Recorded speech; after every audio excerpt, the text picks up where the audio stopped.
to address the unethical behavior and infamy it has brought against the country. ICPC will be ready to partner in this project. Thank you.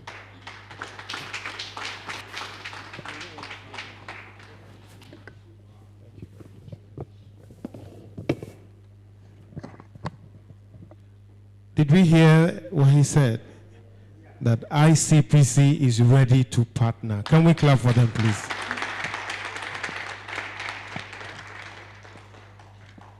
We are able to clap because we have no intention to be corrupt in the process of our work. And we are sure that you will not have any reason to worry about our partnership. But we'll quickly go now and invite the representative of His Excellency, the Secretary to the Government of the Federation. I'm told to invite him. Representing Mr. Boss Mustafa is Mr. Agodi Emmanuel, Assistant Director in charge of the Nigerian National Volunteer Service in the Office of the Secretary to the Government of the Federation. Please put your hands together for him.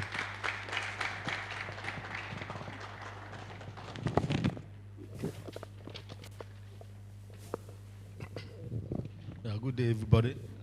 I beg to stand on existing protocol.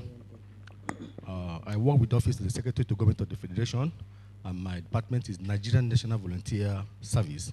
Our mandate is to coordinate volunteering activities towards national development. When we get invitation or when we are written by the National Patriot Summit to organize this summit, we now say, okay, go ahead and organize it. Is a way and is a strategy of engaging Nigerians to discuss and provide solutions to the problems and challenges besieging development in Nigeria. Then secondly, when they ask us to come and speak on volunteerism as a tool to end unemployment in Nigeria, volunteerism as a tool, as a critical tool for development, we agree to speak on it because that's our mandate. So I'm here to speak and represent my SGF to speak on this topic given to us, volunteerism in Nigeria, a tool to end unemployment. Let me start by defining what volunteerism is. Volunteerism is known, but it has a definite definition that states that it is a commitment of resources, time, towards advancement of the society without necessarily expecting a financial reward. The core value of volunteerism is altruism, and altruism means helping others, helping your group, helping people living in the environment where you find yourself without necessarily expecting any kind of reward. And what do you benefit from doing this act is the passion, the satisfaction that you have helped others. That's the benefit. And there are other lot of benefit because it gives room for people to participate in providing solutions to the problem besieging the society. It also helps people to train themselves. It also provides a sort of employment. And where do this volunteerism, where can you see it? Volunteerism covers almost all scope of life. We have volunteerism in skill circulation. We have volunteerism in education, in health, in environment, in agriculture, ad hoc work, and emergencies. These are the areas. But what makes volunteerism to be a center point of discussion in international and local fora is because volunteerism is inherent in us as an Africans. But recently, or even in advanced countries, volunteerism emerged as a modern volunteerism, where government fund participation of individuals into voluntary actions. That's what differentiates the traditional volunteerism and the modern volunteerism. In traditional volunteerism, people just decide to help in the society they find themselves. But in modern volunteerism, government is now funding voluntary activities, coordinating it, regulating it to ensure that it contributes its own quota towards national development. And the advanced country has helped on this to contribute to the development of the advanced countries.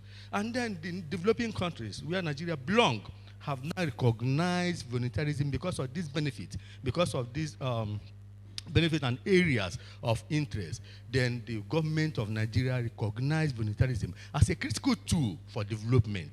And this recognition comes to friction in 2003 when the federal government of Nigeria recognized volunteerism as an important and veritable tool for development, one, and then the federal government went ahead to establish the Nigerian National Volunteer Service as an institutional framework to coordinate, to promote, to manage volunteerism towards national development. This institution was established in 2003 and domiciled in Office of the Secretary to Government of the Federation. At inception of this establishment of Nigerian National Volunteer Service, it has a lot of mandates and activities to encourage, to promote, through workshop, seminars, and all other ways to promote volunteerism and inculcate the ideas of volunteerism to Nigerians in order to serve, in order to make effort towards contributing to the national development. Because the idea is that the federal government, the government will not be everywhere at the same time. For that, Nigerians are being encouraged to say, wherever you find yourself, with your own skill, with your own resources, in whatever way, you can also contribute and assist government to complement the developmental strategies of the government. Yeah, government have all development strategy to develop the country, but there is a way individuals, citizens can contribute to complement this effort. So Nigerian National Volunteer Service Office of the Secretary to Government of the Federation have been doing all this, has been recognized, and in course of it implementing its activities, the department found that there is a need for a policy to coordinate the regulation, the harnessing, the promotion, and the coordination of these volunteering activities, that there is need for a policy. And we made a draft. And we made a draft of this national policy on inclusive volunteerism. And we presented it to Federal Executive Council, and Nigerian government approved it in December 9, 2020. The present government, led by the Mr. President Mohamed Buhari, approved the policy. The essence of approving the policy is to provide guide and directive for the efficient coordination and management of the volunteerism towards complementing the development effort of the government. And in doing this, we have now achieved the institution first. The federal government have established the institutional framework in Nigerian National Volunteer Service. The federal government has also approved a national policy on inclusive volunteerism and its action plan to coordinate, to drive, and to steer volunteering activities in the country. And the government has also been encouraging groups and volunteers, non-governmental organizations, we have been giving them support to volunteer, to carry out their volunteering activities towards development. As I'm talking, within this month, Nigerian National Volunteer Service is supporting an NGO to carry out a medical mission in Anambra State. And all other NGOs, we have been encouraging them to carry out medical missions here, rural medical mission in the country, or within FCT and environ.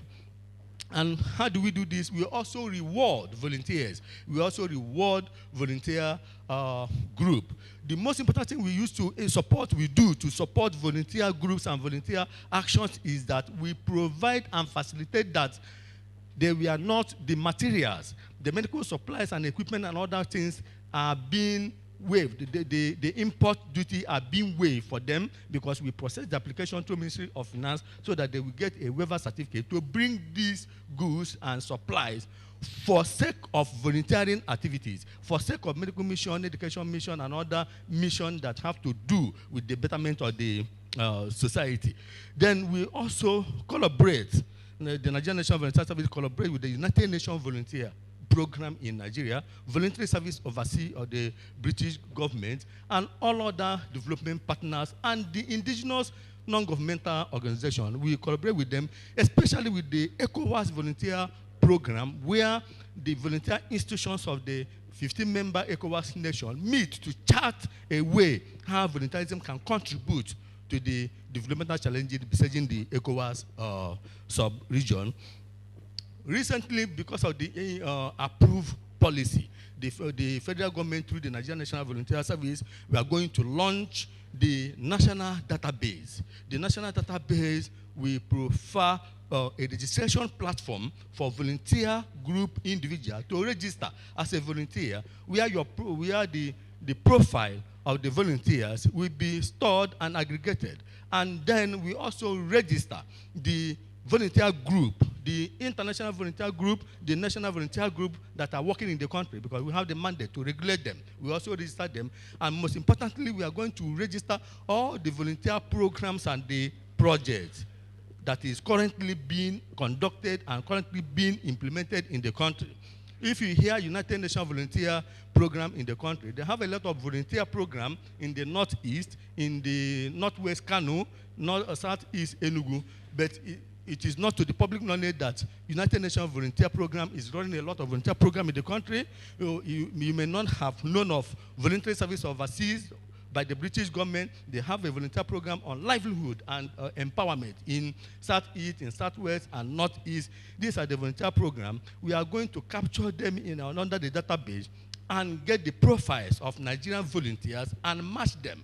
And we're also going to embark on government volunteer program where the volunteers registered will be deployed to the ministry department agency to do technical, managerial, and administrative work for a short period of not less than 2 years. These are what we are doing currently under the Nigerian National Volunteer Service. And we have succeeded in including volunteerism as a strategy to provide skill, national and international skills needed in the country. We have succeeded in including it in the National Labor Migration Policy being coordinated and being managed by the Minister of Labor and Employment. With this, we believe that volunteerism being accepted as a critical tool for development and with all other benefits towards providing sort of employment, we provide solution to the problem of unemployment in the country through, one, mobilizing our experts, our technical experts, to circulate their skills to other Nigerians, to other volunteers in area of technical areas and other agricultural areas, to get a skill that will make you to be self-realized, that will make you to be self-employed, and which will now boost the private sector employment. Because when you are now self-employed, when you are now self-reliant, you are now going to employ. The ripple effect is that you employ one or two others in your organization. And again, we are talking about employability of volunteers in Nigeria and Nigerians. How did they get? Some of them are looking for jobs, but not employable.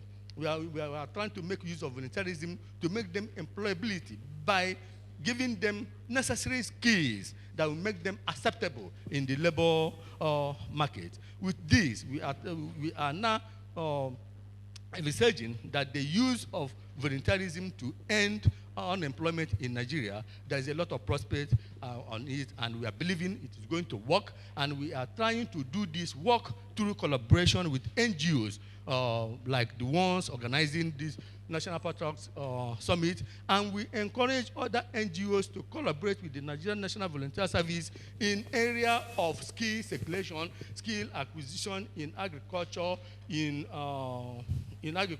education, in health, in emergency, and ad hoc services. This is what we are doing presently in the country, and with your cooperation of NGOs, cooperation of the MDAs, cooperation of volunteer group and individual, the height is our limit. Thank you very much.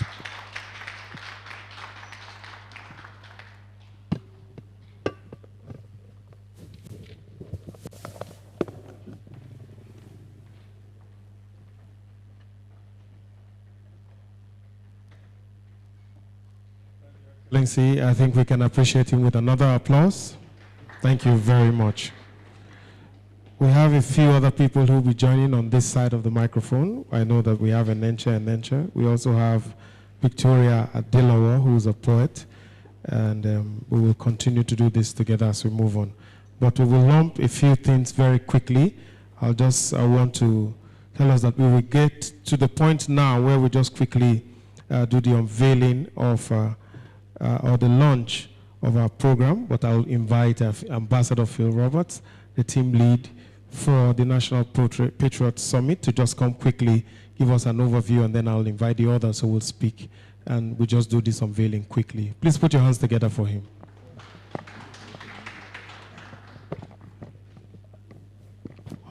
Let me also especially appreciate the former governor of Imo State, the founder of the Rochas Foundation, husband of one female wife, and the father of over 20,000 children. Let's welcome distinguished Senator Uwele Rochas Okorocha. You're welcome, sir.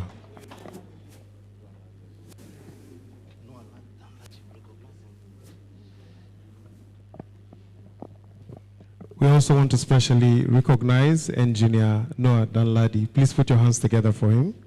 Thank you very much for being a part of what we're doing. We appreciate you. Thank you so much. Good afternoon, everybody. Good afternoon, everybody.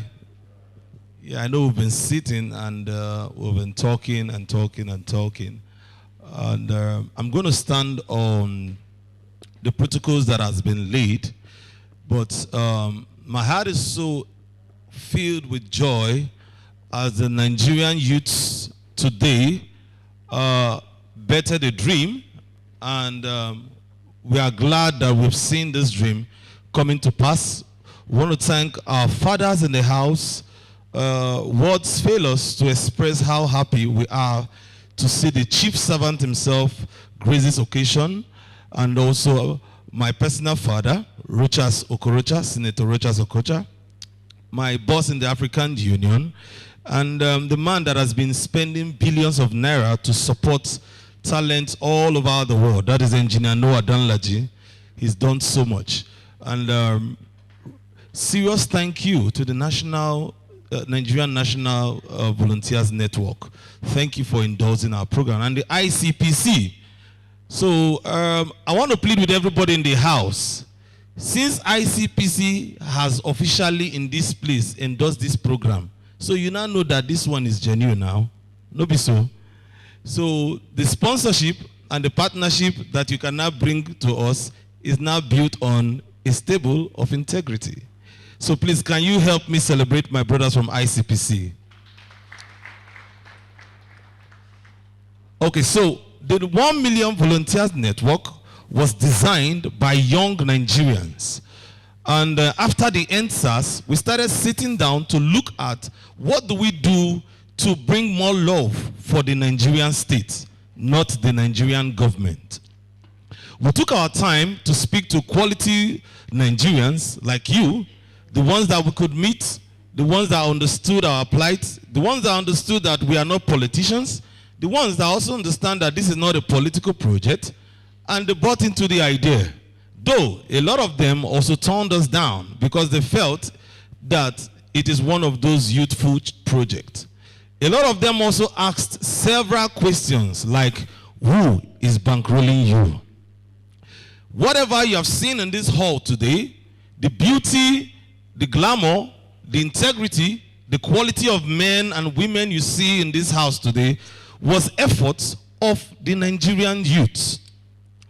You can agree with me. Yes, you can put your hands together. You can agree with me while seated down here with your conscience that some of you here, that some people will think will sponsor a program like this, did not give us 1 naira. The reason is because we took that part to make sure that we show our fathers that this thing we are doing is for real.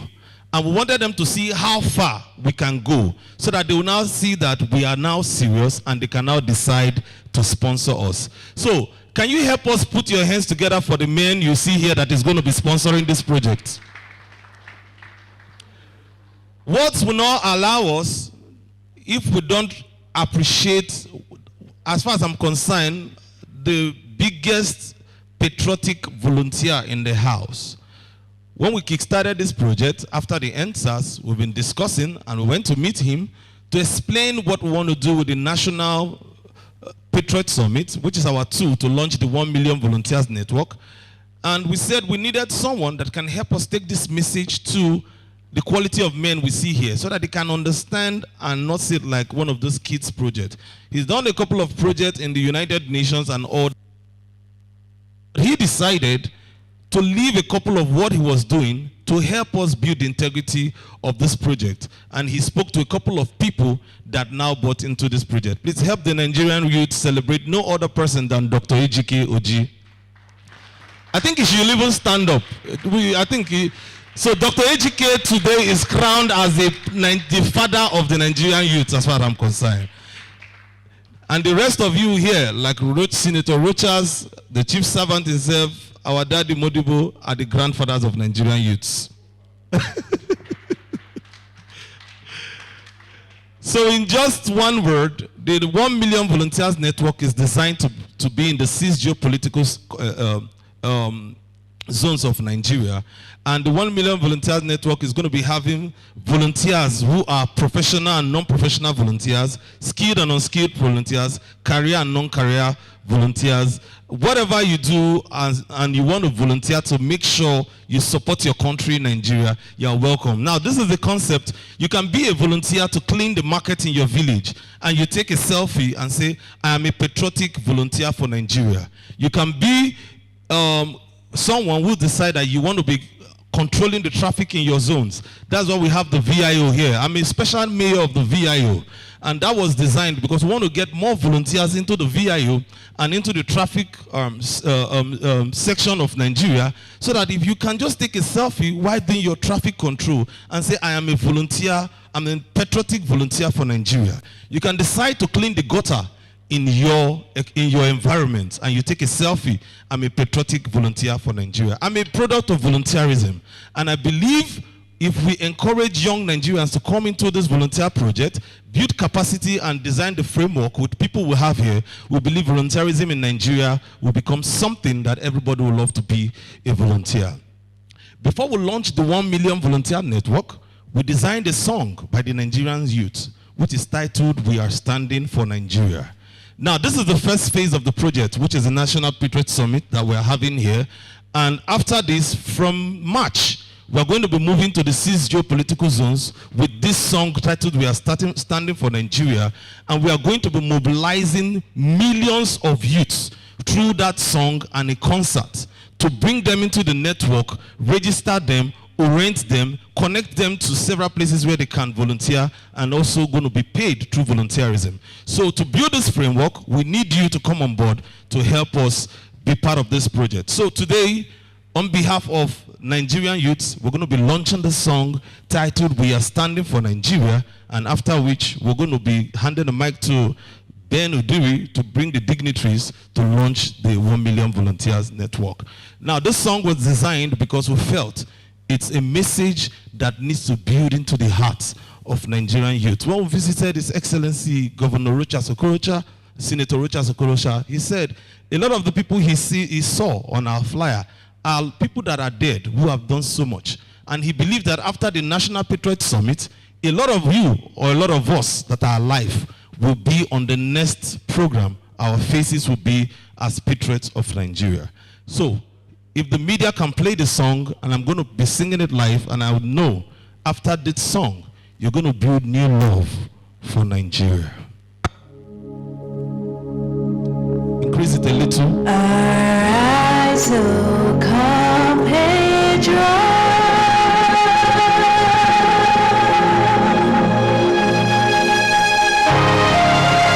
The current realities facing Africa, facing our country, this is a wake-up call. It's time for Patriots to stand.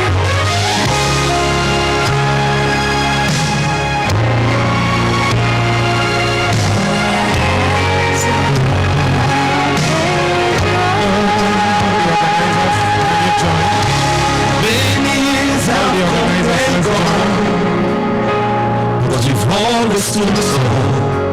Victory was this should be a season of celebration. In 100 years of our lives, this is a millionaire. Let's bring back the rings of our history to life. Moving to greatness, we're the giant of Africa. Evaluate this journey so far. To see greatness, one people, great nation. Raise your hands. We are standing for Nigeria. We're standing for our nation. We stand up for Africa. We're one nation. Nation with great people. Less than not God. Unity. We are standing for Nigeria. We're standing for our nation. We stand up for Africa. We're one nation. Nation with great people. Unity. Wherever you are, if you love Nigeria, let's stand together to make Nigeria great and Africa rise. This is not the time to point fingers around. Let us shun ethnic nomenclatures and face the sense of goodness. That's what it is, Nigeria. Listen. Let us come together with one heart. It's time to celebrate our heroes past. Hey! Hey! Remember, Lord Friendly Lugar. Remember, Nnamdi Azikiwe. Remember, Tafawa Balewa. Remember, Chief of Bafemi Awolo. Lift your hand. We will stand. Wave your hands, everyone. For Nigeria. We're standing for our nation. We stand tall for Africa. We're one nation. Nation with great people. Unity. Everybody wave your hands. Say, we're standing for Nigeria.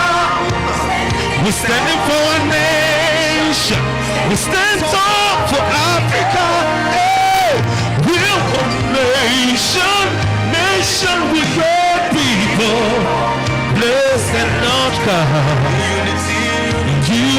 Can everybody just stand up in the hall? Help us and wave your hands. Stand up. Can you be on our feet? Everybody wave your hands for Nigeria. Nigeria. We're standing for a nation. We stand tall for Africa. Hey, we're one nation.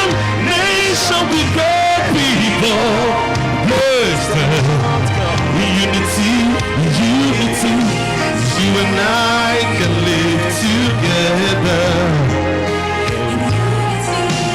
You and I can live together in unity. It's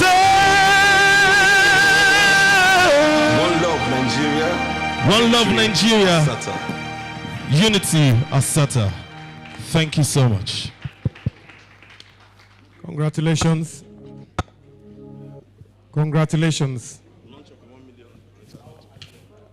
Please, let's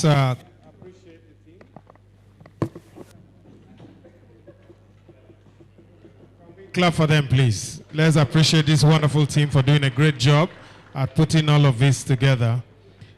The next, very quickly, I want to also invite Your Excellencies that we will do this quickly. Very quickly, we'll just come out to officially unveil the launch of the 1 Million Volunteers Network. We are already standing for Nigeria with that theme song. And quickly, I want to invite, will be leading this delegation will be His Excellency, the former Governor of Imo State. I'm sure he will be glad to formally unveil this. But let's invite all others. The representative of the SGF is here. We'll advise that you also come out. We also want to welcome the representative of the Honorable Minister of Finance, Budget and National Planning. We'll also have the Chief Servant of Nigeria join us. We'll have the former Minister of the FCT, Dr. Aliu Modibo Umar. The representative of the Executive Governor of Kano State will join. The representative of the Bauchi State Governor will join us, as well as the representative of Nigeria's representative at the AU ECOSOC, Dr. Tunji. We also specifically want to invite the representative of DRTS and the NYC, if they are here, to just be a part of it, and the other honorable members who have just joined us, and the National Orientation Agency and the NSCDC. We'll also want to welcome the founder and chairman of the African Children Talent Discovery Foundation, Engineer Dr. Noah and Dalaji. We'll go to the middle. In ancient Rome, it will be the arena. But we are not looking at fights. We are looking at Nigerian patriots in the middle today who will help us to build the future that we dream of.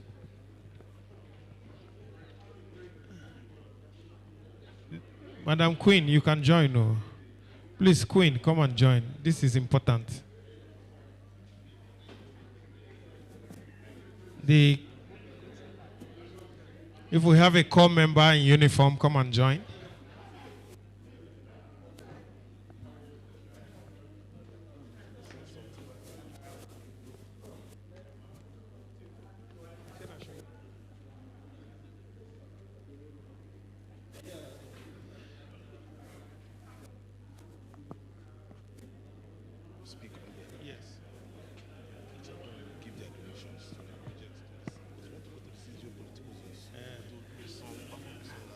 Well, Your Excellencies, distinguished guests, ladies and gentlemen, we'll do two quick things.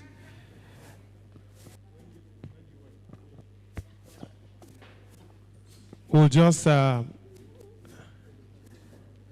these ladies will do this in front of, in consonance with, let's hold on, ladies. Okay, join here.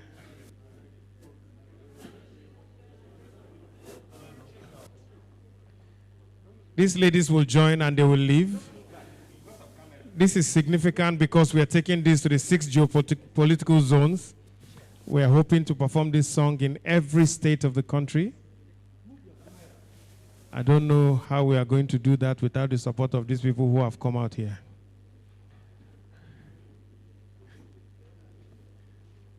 I'm sure when the Ovile of the universe will speak, he will tell us how, with the support of the Chief Servant of Nigeria, we'll announce our budget.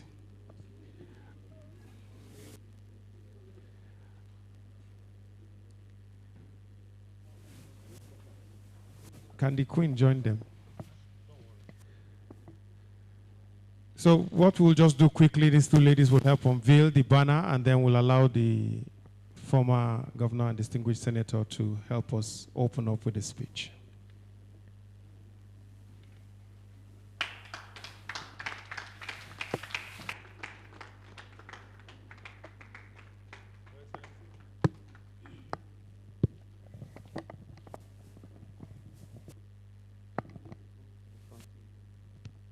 For the love of our great nation, for the promotion of volunteerism and patriotism to make Nigeria a great nation, for the unity of purpose and for love of one another, I hereby commission, declare the 1 million volunteers network across the length and breadth of this country to be championed by our team in youths to promote unity of the Federal Republic of Nigeria. So help us God. Sir, a little experience on how you have been able to mobilize. So we'll go to the podium and hear from you.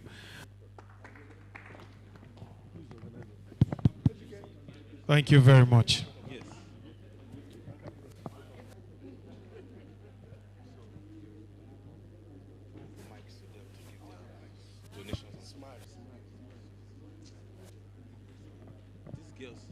Please, can we get seated so that we can finish this segment? Let's get seated all. You guys will help him to be passing. Okay, they will just on the mic and talk.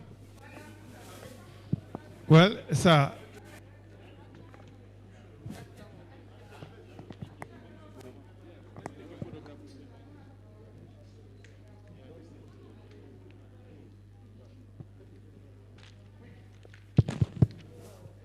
Thank you. We want to specially welcome the representative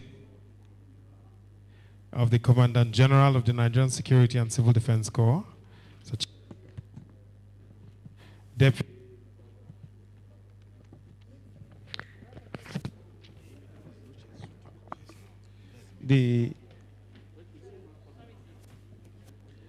Your Excellency, it's about time that we welcome you, therefore, for your speech. Let's do this as quickly as we can. Distinguished Senator Owele Rochas Okorocha, former governor of Imo State and president of the Rochas Foundation. Please put your hands together for him as he comes up to deliver for us his own address. Thank you. God bless our great nation, Nigeria. Your Excellency, my brother, former governor of Niger State, Babangida Aliyu, the organizers of this great program, representative of the Secretary Government of the Federation, great Nigerians here, too numerous to mention. When I walked in here and I looked around, everyone seated, from different tribes, different religions of this great country called Nigeria, coming here together to share the vision of this young man on how to promote unity, patriotism, and love for our country. I was truly touched, and my hope for this country got renewed. I believe Nigeria is a great country. And I'm quite convinced that we love one another. Our challenge may be that no one has been able to teach us on how to promote the unity and love for one another. And I'm sure this is what the organizers are trying to bring forth, that our nation can only be great when we learn to be patriotic and when we learn to be volunteers. Patriotism and volunteerism share a common thing, and that is love. Patriotism is not the fear of the law, as most people think. Patriotism is in the love of one's country. And volunteerism is also giving services without counting the cost of returns. Both are great instruments for national development. Great nations that have developed, the Dubais, the Chinese, the Chinas, the Americans, are all as a result of patriotism and volunteerism. When you give without counting cost of return, or when you love your country, and when you love your country, you are patriotic. For this reason, I want to encourage every Nigerian, especially now that we're going through a very difficult moment in our nation's history, where we have a lot of insecurities, poverty, lack, anger, hate. There's no better time to launch volunteerism and patriotism than now. And I urge all of you to embrace it as a way forward for our nation. Dubai today has become a great nation in the world. It's built out of love. China today is rising in a geometrical progression in their development. It's built out of patriotism and volunteerism. Let us learn to be volunteers. Volunteerism means seeing what you can do for your nation and not counting what your nation can do for you.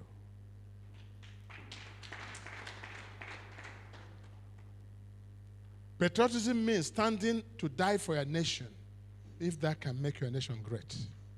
Nigerians, must learn to imbibe the spirit of volunteerism and patriotism. I say so with a lot of mixed feeling this afternoon. And I'm happy my brother Babangida is here and great leaders are here. Should we continue wallowing in the pains of poverty, penury, anger, complaints, and leave our nation run down in ruins? Or do we now have a change of mind to say, for the sake of this country, for the sake of children yet unborn, we'll stand for this nation? I think that's the question every Nigerian must ask yourself. Knowing too well that for every journey that has a beginning will have an end, and our life will one day come to an end. What then are we going to live for our children yet unborn and subsequent generation? It is a time to preach the gospel of volunteerism. The time to preach the gospel of unity. Today we have 13.4 million out-of-school children in the Federal Republic of Nigeria. These children are not going to school, not as a result of any fault of theirs, but because their parents cannot afford to send them to school. They are wallowing there. They are constituting themselves gradually into nuisance, into another advanced Boko Haram. And yet nothing has been done. But we have millions of graduates in Nigeria who have finished their school, waiting for jobs. And we have 13.4 million children not going to school. Through volunteerism, in the spirit of volunteerism, 2 million graduates looking for jobs can take these our children out of the street and educate them without counting cost of returns. That is what is meant by volunteerism. Volunteerism also means not waiting for government to do everything. Because I hear from most Nigerians every day, especially nowadays, his anger, his hate, his abuses, his insult to leaders. If you open the television and radio and social media, everybody is being abused. But I have asked one question: to what extent has abuse brought development in our country? I think where government has failed, let's rise and fill the gap through volunteerism to make it a great nation. So I endorse and support this. Totally. And I will urge all my children, the 25,000 children of Rochas Foundation, to enroll immediately as volunteers. Scout, Boys Brigade, Girls Guide in the olden days helped our nation. This volunteerism will also help to keep the youth active and their mind busy, because an idle mind is a devil's workshop. Let's learn to keep these youth busy, even through volunteerism. Let's get them to start teaching in all schools. Let's get them to start clearing the roads and cleaning the grasses through volunteerism. Nobody can do it for us if we don't do it for ourselves. Help can no longer come from America. It can no longer come from China. It can't come from Dubai. Help can only come from Nigeria, and only through volunteerism. I want to thank every Nigerian, good-meaning Nigerians, lovers of this nation, to rise up to the occasion to support this volunteerism. I am #1 volunteer. God bless you.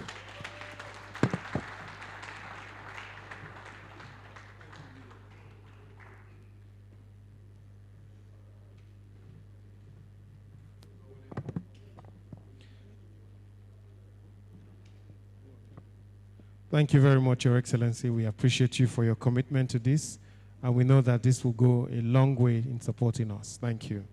You promised that you were going to be here and you came. You also promised that you were going to support us, and this is just the beginning. Thank you very much, sir. We'll take if Favor Johnson, Mr. Favor Johnson is ready with his team.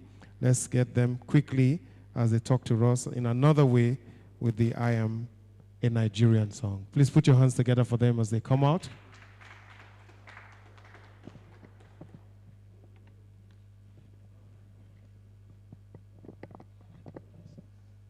Thank you very much, fellow Nigerians and compatriots. You're all welcome. I'm going to do a song I titled I'm a Nigerian. And I'm going to do this because in the song I said, whatever you catch me doing, I'm still going to stand up and say that I'm a Nigerian. This happened way back when I was in New Delhi. Some Nigerians were being disrespected for being Nigeria. You know how some people go ahead and spoil the water before you get there. And I say, I will not because of this deny who I am. I'm a Nigerian. And so can you just kindly reach out to your neighbor and say to them where you're from? Yes, so tell your neighbor I'm a Nigerian. And so it's a song of declaration, and if the media is ready, I am ready to. So let's do this. And no matter where I travel to, and no matter how long it takes, I'm still a Nigerian. And if you catch me doing what is wrong, I'm a Nigerian. And if you catch me doing what is right, I am a Nigerian. And this is what we will have to say, and this is what our children too will say, that they are Nigerians. I'm ready, media. You're the ones telling me now.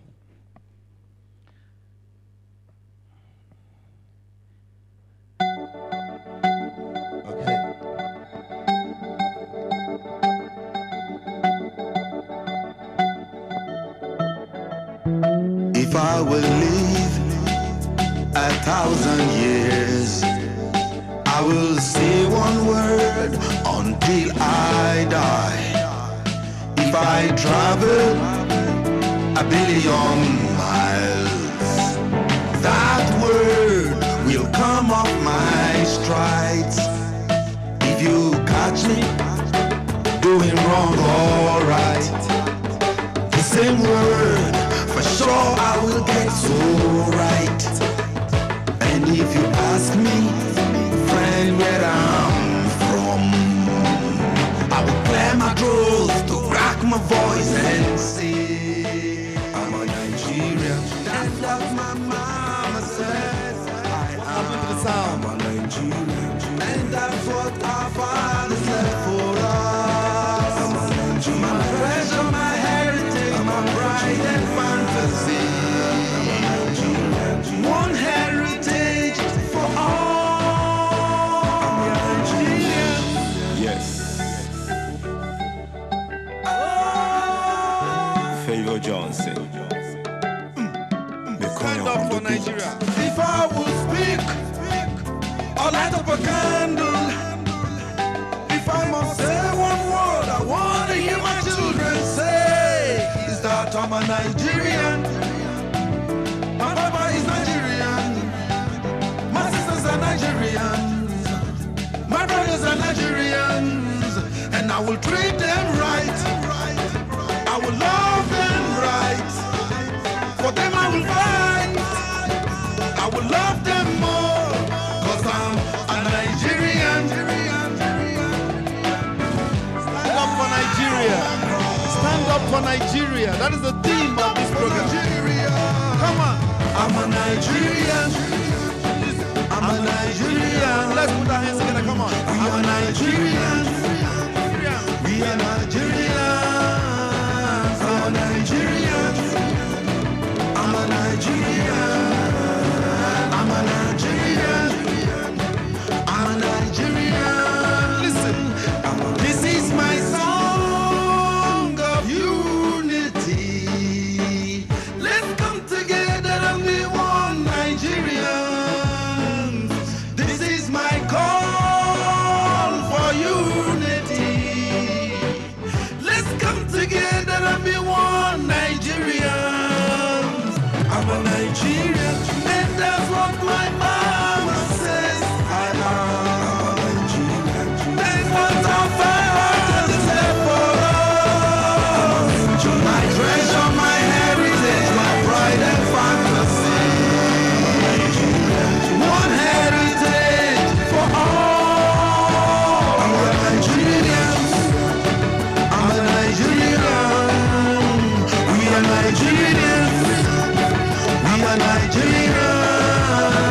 I'm a Nigerian. I'm a Nigerian. I'm a Nigerian. I'm a Nigerian.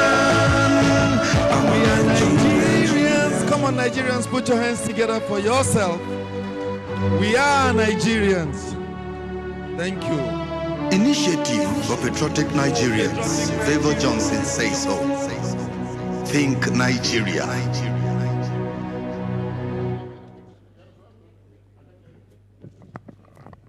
All right. Thank you very much. I'm a Nigerian from Favor Johnson. Please, a round of applause for Favor. Let's clap now. We're not Patriots. Let's clap. Make it energetic, please. All right. Thank you very much.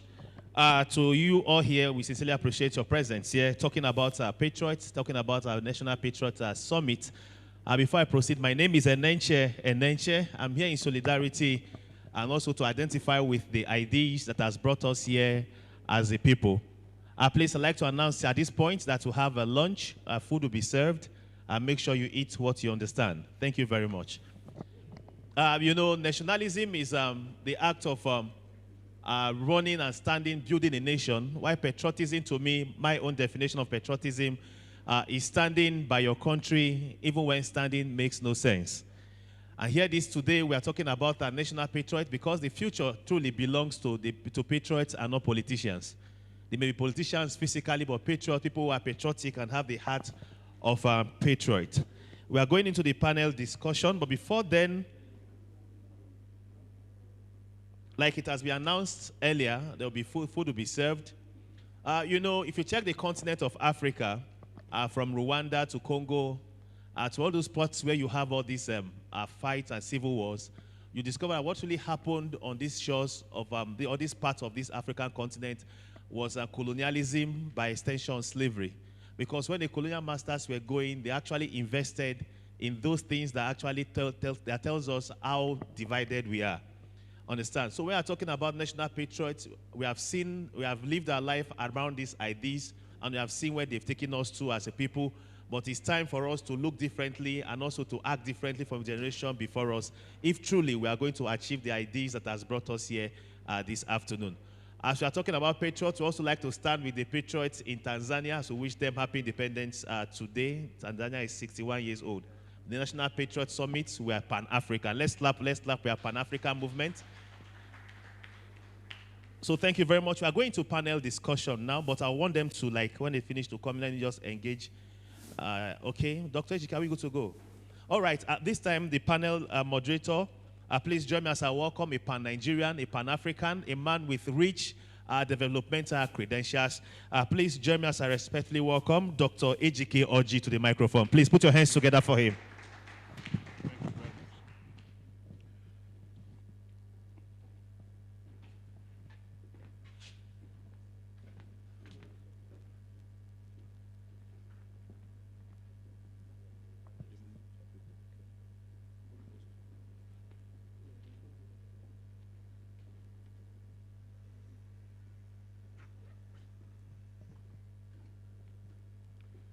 Good afternoon, ladies and gentlemen. Can we give ourselves a good round of applause? I think today we have seen an epoch-making event, bringing consciousness of being a Nigerian, Nigerianism, volunteerism, all the zimzims. If you look at your program, we're supposed to be breaking out for lunch right now, but you can see luckily, we have ladies in the house who say, okay, let us start with snacks and take this panel now. Then after that, we can break for lunch, come back for lunch, from lunch, and then do the breakout session. So I will implore you, the best is yet to happen. Because all the ideas that have been coming out from the morning session till now, there are very good rapporteurs who are documenting them. And as we go through this panel conversation, we also are going to document all the ideas, even with interaction. And then eventually, we are going to boil those ideas better in the breakout sessions later on after lunch, before we come out and agree on plenary concrete next steps on why we are here today. So let us give ourselves a good round of applause, and I would like to welcome the panelists for this session. Two of them are online, and two are in this room. Let me start from the ones in the room here. Please Please help me welcome the only woman on the panel of panelists, Dr. Fatima Adamu, who is a doctorate degree holder in sociology and then also works at the BUK, at the Othman Danfodio University in Sokoto. Please welcome Dr. Fatima. You sit up there, sir. Madam. Take the second seat. Also, in the room with us is Mr. Dashe, who is a very good friend of mine and a colleague who's been in development work for so many years. He's here representing the country rep of UNFPA, who is also going to speak with us. Dashe, you have to come closer. Come sit 2 seats away from Dr. Fatima. All right? Give him a good round of applause. All right. No, that one, the next one here. No. That's the vice president's seat. If he comes here, you'll be in trouble. Okay.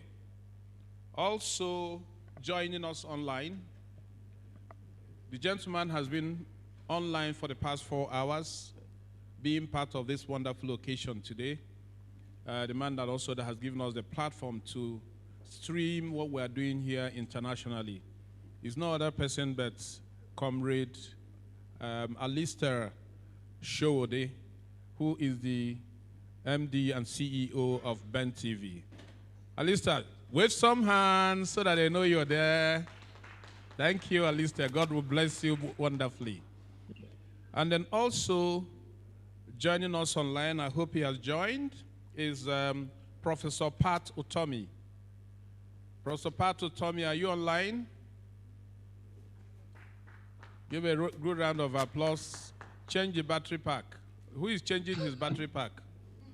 Is it us or Pat Utomi? Oh. Hello, Pat. Is he online? He's not online yet. Okay, somebody should get through to him on the phone.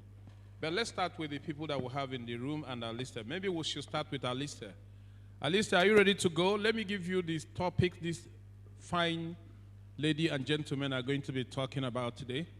Dr. Fatima is going to be speaking to us on volunteerism, which is the main plank of why we are all here today, to get to the hearts of young Nigerians so that they can create the future that they want to see. And then on leadership, Pat Utomi is supposed to speak to us on leadership. What does leadership really mean? And then how does that connect to patriotism? And then on demographic dividends, we have a youthful bulge.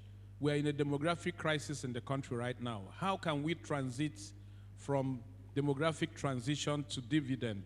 And that's why the country rep of UNFPA, they've done so much work on DD, and that's why Dasha is here to speak to us on that issue. And then finally, we're also going to have Alistair talk to us on Nigerianism. I think that is the overarching one. Everything we are doing, we want to be a better Nigeria. So, ladies and gentlemen, please help me welcome Alistair Showode to start the conversation. Alistair, you have 15 minutes and to speak to us. Thank you so much. Well, thank you very much. And no, ladies and gentlemen, I'm Alistair Showode, all the way from London. It's a pleasure to be there with you. We thank God for the technology that makes it possible for us to be able to communicate, and bearing in mind here in the United Kingdom, as you will probably know, the issues of Omicron delaying and changing the policy of transportation. But without any doubt, when we talk about volunteerism, it's a good thing. Everybody knows what ism is. And for our dear nation, Nigeria, it tends to come from 3 different angles. In the sense that, number one, as a Nigerian, for me, who happened to move into the international community, making a base in the United Kingdom, the story about my country is not positive all the time. It's normally negative back in the days, and it's still there challenging not just Nigerian, but African and the Black community. With that in mind, I thought, well, what is the best thing that I can do to make sure that we change the narrative that Nigerians are not criminal or has been portrayed by the Western or the UK-based media and other outlets. And the best thing I can do at that time is to think of how to rebrand Nigeria as a nation and how to create a platform where the stories of Nigerians and the Black people can be shared, which is what then led me into starting and setting up the first Black TV station in Europe, which happened to be Ben Television. Now, for me as a Nigerian, my DNA is dedication, hard work, creativity, and innovation. That is because I'm a Nigerian. And without any doubt, that is what gave me the strength and by God's grace to launch, as I said, the first Black media in the United Kingdom and across Europe.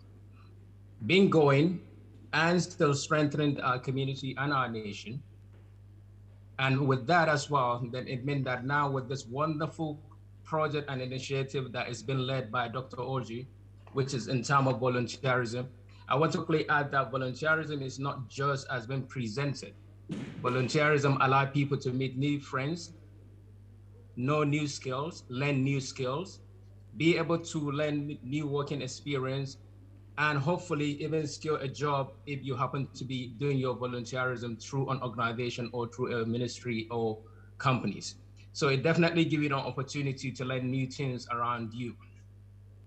Going on the issue of Nigeria, I say there's Nigeria, there's Nigerian, there is Nigerianist, and there is Nigerianism. Nigeria is the country, which, as we all agree, started probably in 1914 when we come together. That is the country. At that time, in the 1950s, the population of Nigeria is roughly about 40 million. And as of today, the Nigerian population is more than 200 million. So you can see within the period of that time to today, the Nigerian population increased by almost 150 million minimum within that period over just 4 decades and 5 decades ago. That is the country that everybody in there belongs to. Apart from that, when you now talk about Nigeria, the country, you now talk about Nigerian, which means the people who lives in that country, or people who happen to have the Nigerian passport, or people who migrated to Nigeria and through their parents become Nigerian. Now, as a Nigerian, just like any other nation of the world, we have the good, the bad, and the ugly. We have the positive and the negative ones. And out of that context is then to look at the Nigerianist of Nigerian and Nigeria, the country. The Nigerianist, for us that have studied the country deeply and very well, is to say that is when the government of Nigeria absolutely was taking care of the Nigerian people. That is when the government is totally and honestly responsible for the people of that country. As a NIST, they were doing what they were supposed to do. And even then, as we may say, we gained our independence in 1960, it meant then the scale at that time, no matter how small it was by the colonial that left the country, was transferred to the people that were then leading. And they were doing it the best way that they can. Slowly and steadily, that government for the people began to disappear and became government for the people in the government, which then changed the honors from Nigeria and to the Nigerian people.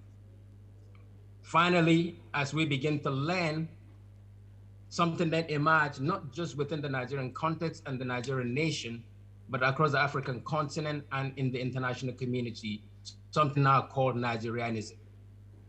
The Nigerianism of back in the days in the 60s and the 70s is of a Nigerian who lives in Nigeria or who is a Nigerian, was looking after his family, looking after his neighbor, looking after his community, his locality, his state, and the nation.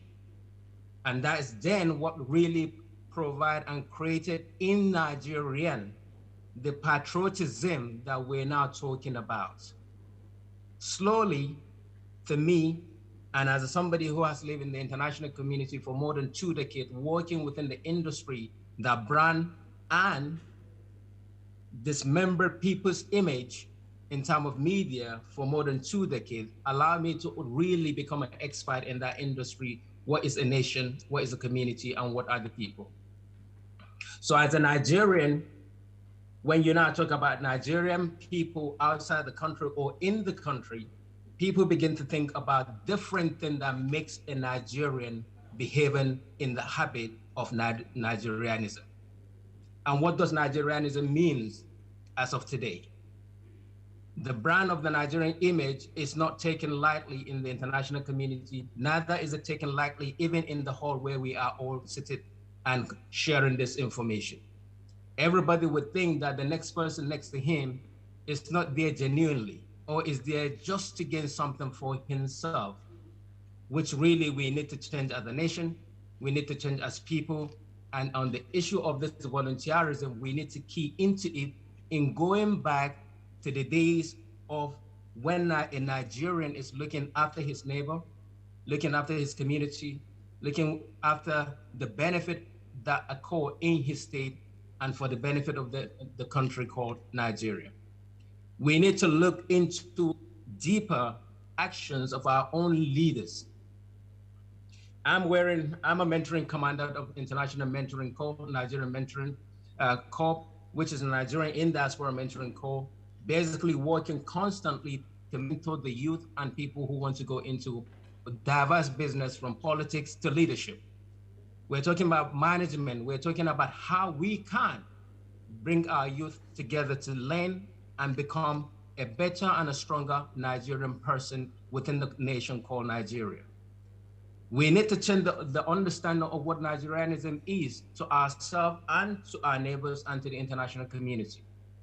Ladies and gentlemen, it is very important for us to understand that even right now when you go out, I'm just reading the story of a Nigerian that left Nigeria and getting into a destination in the Western nation.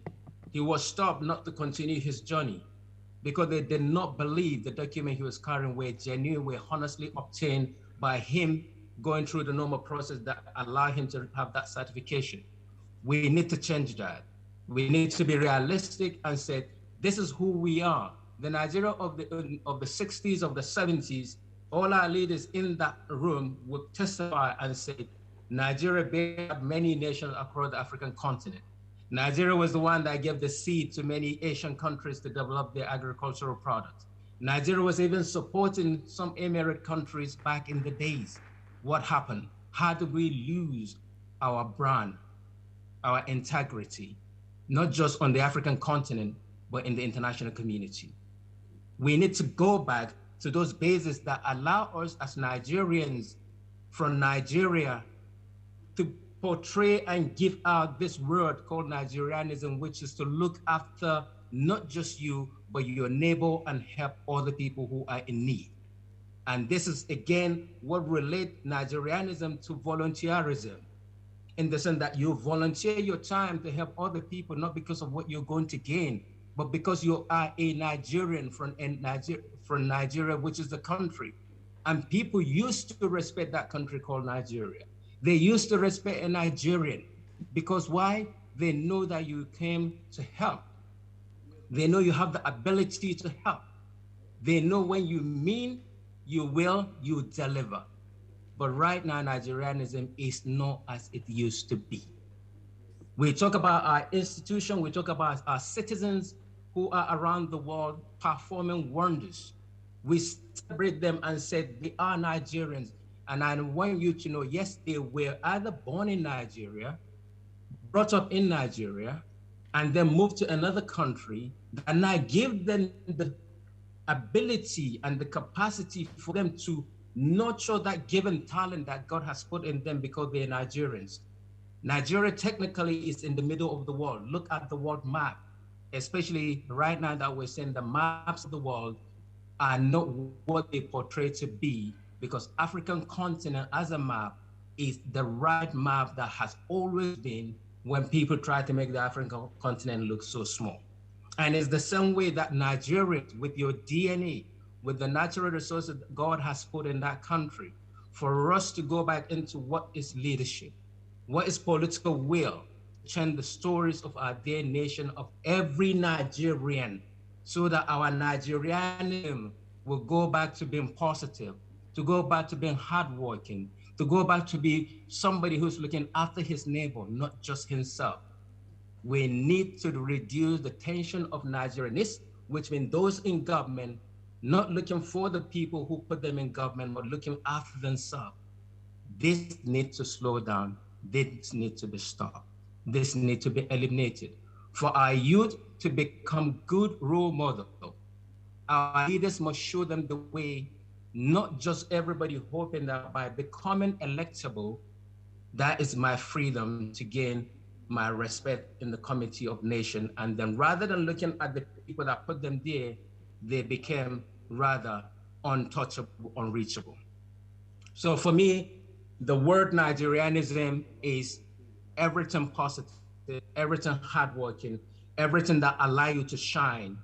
Nigeria as a nation, Nigeria as a country must not put aside the talent and the innovation, creativity of every Nigerian, but rather Nigeria as a nation should support talent.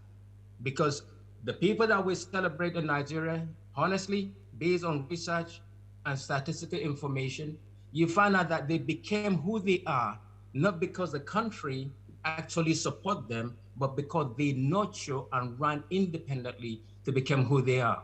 We use a statistic and the example of those in the non-weight industry, in the entertainment industry. How many of them that the country, Nigeria, actually back up, but we celebrate them. So ladies and gentlemen, my appeal to you is to think about Nigeria as a nation that God has put every natural resources in, and to look out for the leaders that will nurture this characteristic of volunteerism that will allow people to volunteer their time. When we talk about volunteerism, technically, from the international community, it's not actually to support government initiatives. It's not to work on government projects. It's to work within the community project and charitable organization. And government is to create that enabling environment that allows these people to volunteer joyfully, peacefully, and be celebrated for volunteering to the glory of the nation, to the glory of a Nigerian, and to the benefit of Nigerianism, whereby it is positive, it is dedication to humanity, it is looking after your brother, after your sister, not just those who live around you, but by extension, those who are from the same region with you and the country at large. So as I begin to round up, patriotism is to me as well, speaking the language that people understand, which means within your local community, how do you encourage these people who are around you? We're talking about youth or children out of school. Who is communicating with these children to even think beyond that they are in that position because of a situation that they cannot change? Are we speaking their languages to them? Are we encouraging them? Are we mentoring them? Who is their icon that they look onto to say, I want to be like the senator. I want to be like the governor. I want to be like the minister. I want to be able to enjoy what Nigeria gives me. So in my last word, as I call on you to think deeper about what Nigeria means to you, deeper about what Nigeria can actually contribute to all the people that have shown tenacity, that have shown that they are hardworking, that are shown that are willing to make Nigeria even a global.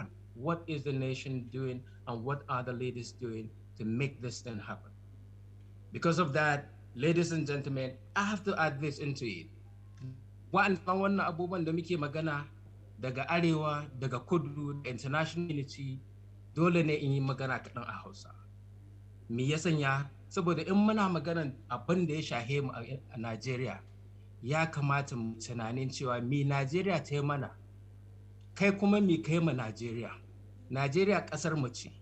Duk wanda ke cikin Najeriya, wanda aka haifa Najeriya, ko da iyayensu suka koma Najeriya, ko ko suka yi abubuwa mai kyau a Najeriya, ko da ba kai abu mai kyau ba, kai tunani me ya kamata kai ma Najeriya. Saboda in Najeriya ta yi daɗi, dukkan mu za mu ji daɗi. In kuma Najeriya ta sha wahala, dukkan mu za mu sha wahala. Saboda haka Allah ya riga sa abubuwa da kyau a cikin Najeriya. Ya kamata mu duba abin da ya kamata mu yi, mu roƙi Allah, mu roƙi mutanenmu, mu roƙi waɗanda ke wurin, sai abubuwan da suka ce za su je su yi in aka zaɓe su ko in aka ba su aiki. Najeriya ita ce ƙasa mai kyau, saboda Najeriya Allah ya buɗa min hanya ni ma na shigo ƙasar Turai ko inda nake na yi abubuwan da ba a taɓa yi ba. That is because I'm a Nigerian. So as I say earlier, I greeted in Igbo the best I can. And then for the Yorubas that are there, ẹ rò dáadáa kí ni Nàìjíríà ṣe fún yín, kí lẹ ṣe fún Nàìjíríà, ṣé Nàìjíríà jẹ́ bí bàbá fún yín àbí ìyá, kí lẹ fẹ́ kó dáa fún Nàìjíríà ẹ̀yin tẹ́ jẹ́ ará Nàìjíríà. Torí Nàìjíríà tá a mọ̀ láyé tẹ́lẹ̀ ni pé kẹ́ tọ́jú àwọn èèyàn yín, àwọn ẹbí yín, àwọn ọ̀rẹ́ yín, àwọn èèyàn tó wà lẹ́gbẹ̀ẹ́ yín, àwọn èèyàn tó wà tán jìnnà lẹ́gbẹ̀ẹ́ yín, kẹ́ ràn wọ́n lọ́wọ́, kí gbogbo á ran ara wa lọ́wọ́. Nǹkan tá a mọ̀ ní Nàìjíríà nìyẹn, kí nǹkan tó bẹ̀rẹ̀ sí ní da nǹkan tó dà. A lè tún gbogbo ẹ̀ ṣe, a lè jẹ́ kó dáa, but èèyàn kan ò lè jẹ́ kí nǹkan dà tí ẹnì kejì ò bá fẹ́ kó dáa. But tá a bá fọwọ́ papọ̀, gbogbo wa ká ṣe, yóò dáa fún wa. Tó bá dẹ̀ dáa fún yín, yóò dáa fún mi náà. Tó bá bàjẹ́ fún yín, yóò bàjẹ́ fún mi náà. But gbogbo ẹ má jẹ́ kó bàjẹ́ fún wa. Ẹ jẹ́ ká ṣe dáadáa kí Nàìjíríà dá nǹkan tó dáa fún gbogbo wa. Ladies and gentlemen, I want to thank you on the issue of volunteerism. I want to thank you on the issue of Nigerianism, which, as I said, it's positive, it's dedication to hard work, it's dedication to looking after your brother, your sister, your neighbor, by and large your locality and your community, because Nigeria is what we have. But again, as some people say, let's stand and defend Nigeria because that's the only country we have. Indeed. But more than 15 million Nigerians are not living in Nigeria anymore because they have options. So whatever it is that we do, we should always consider the option. And finally, ladies and gentlemen, we seek to make sure that leadership and legal framework of doing things are being pushed and lifted in our dear country called Nigeria. Because if we allow the law to begin to act the way the law should act, Nigeria would be much more stronger and much more better. If we allow the legal framework, the rule of law, to become as effective as written, because there's nothing Nigeria like that is not already written. The difference is, are we patriotic enough? Are we passionate enough to allow those rule of law is the question to become effective? I agree with you. That is the question, Alistair. That is the question. Alistair, are you there? Yes, I'm here. Yes, I said that is the correct question you're posing. Go ahead. So, if we allow those things to take precedent and make them happen, then our dear country would not just be a celebration for Nigerians, not just a celebration for the brand name Nigeria, but it would be highly celebrated, like Pa of Nelson Mandela, former president of South Africa, said, when Nigeria is free and much more independent, he didn't just say West Africa, he didn't just say Africa, he said then the black race, the black people will be freer, more independent, and more respected. And I believe without any doubt, out of 200 million people, 100 million is enough. 1 million of Nigerians can, if given the opportunity, change the fortune of Nigeria and change the fortune of Africa. And Africa will be respected and black people will be respected, but only when you and I do the best that we can, sincerely, honestly, with full dedication, religiously, or based on your ethnic affiliation. Yes. Be honest to yourself to say, am I willing and ready for Nigeria? Thank you very much. Am I willing as a person to succeed? And I hope we're all willing to succeed. As a mentor, we continue to do the best that we can. This wonderful project is off the ground. Let's support it. Let's volunteer, as we have all been doing, but do more and register more. And for the directors, I beg of you to make sure that everything you do, you well document it so that the international community as well will partner this wonderful project for the glory of Nigerians, for the glory of Nigeria, the nation, and for changing the concept of let's drop the negativity and pick on the positivity, which is Nigerianism. Thank you very much, Alistair. That was great. Thank you, Alistair. You set the stage very well. You could see how passionate he is. You can see he's defined Nigeria, Nigerianist, and then also Nigerianism. But also talked about to be a good Nigerian, you must be a good neighbor's keeper. To be a good Nigerian, you must be a Nigerian that has a helping hand. And to be a good Nigeria, you must also be a Wazobia. You can see he speaks very fluent Hausa and then fluent Yoruba. But I'm very, how would I put it? I feel jealous that he didn't speak very fluent Igbo. But let's give him a good round of applause. We're going to teach you Igbo, Alistair. So, ladies and gentlemen, don't run away. Don't run away. There are a lot of questions that will come from the audience to you.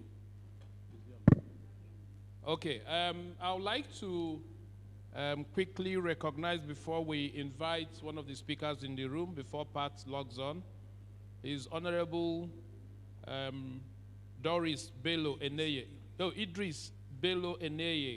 He's the Honorable Commissioner, Federal Character Commission, here with us.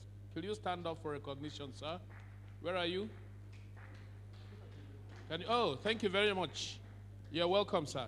Could you come in front of this? Because we would like to grab you during the breakout session to make contributions.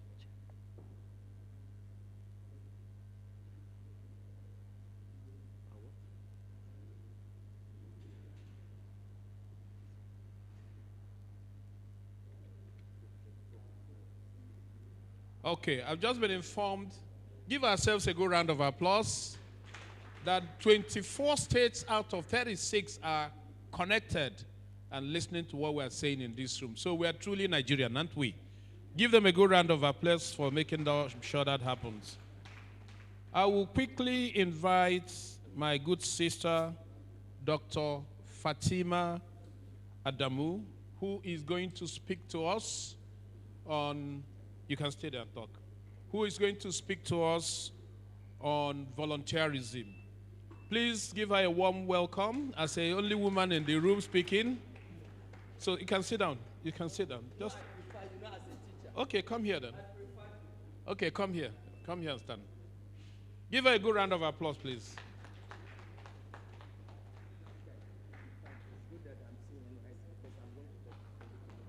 Okay. Yeah, so you let me know once. Yeah, okay. So that I don't talk. Good is on volunteerism and national development in Nigeria, and I'm so glad to see the NYSC team coming in just as I'm about to talk, because one of the issues I'm going to discuss also will bother. So first of all, I want to appreciate MPS for giving me the opportunity to give my own point of view, and I will go straight to the issue of volunteerism, what is volunteerism, and then have a very brief brush of what volunteerism in Nigeria, and then look at the issue of the connection between volunteerism and national development, and I will make some conclusion. In my own understanding, and I'm sure for many of us, volunteerism is both an expression as well as a practice. And when we say it is an expression, it's about building human relationship. It's about people thinking and coming together in order to address a matter of concern to them. That's very clear.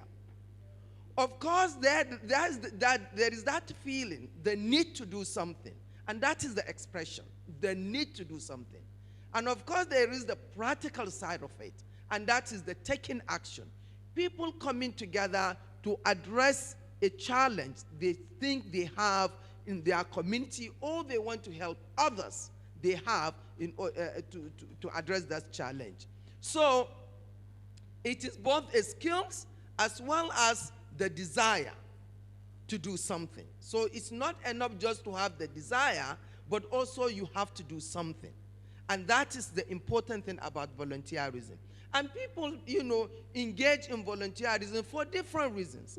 But what is very critical is that you do the work for other causes, but not for financial benefit. You give your time, you give your knowledge, you give your ideas, you give all it takes, but you are not expecting any reward. Your reward is probably there in heaven, if you believe in heaven. So there are different reasons why people go into volunteerism, and I'm not going to take too much of our time, but mostly it's about to eliminate poverty, to improve service delivery, to tackle some, and now with the environmental issues and climate issues facing us, as well as to combat the issue of social exclusion, violence, and conflict. And the United Nations identify 4 types of volunteerism. Of course, there is the mutual aid that I don't know, I'm sure in every community in us, among the houses, Aikingaya. Communities self-help, coming together in order to help their communities. And we have NYSC working in the community. We have our youth, we have our different groups in our community working in order to address one challenge of the community or the other. That is the issue of mutual help, self-help.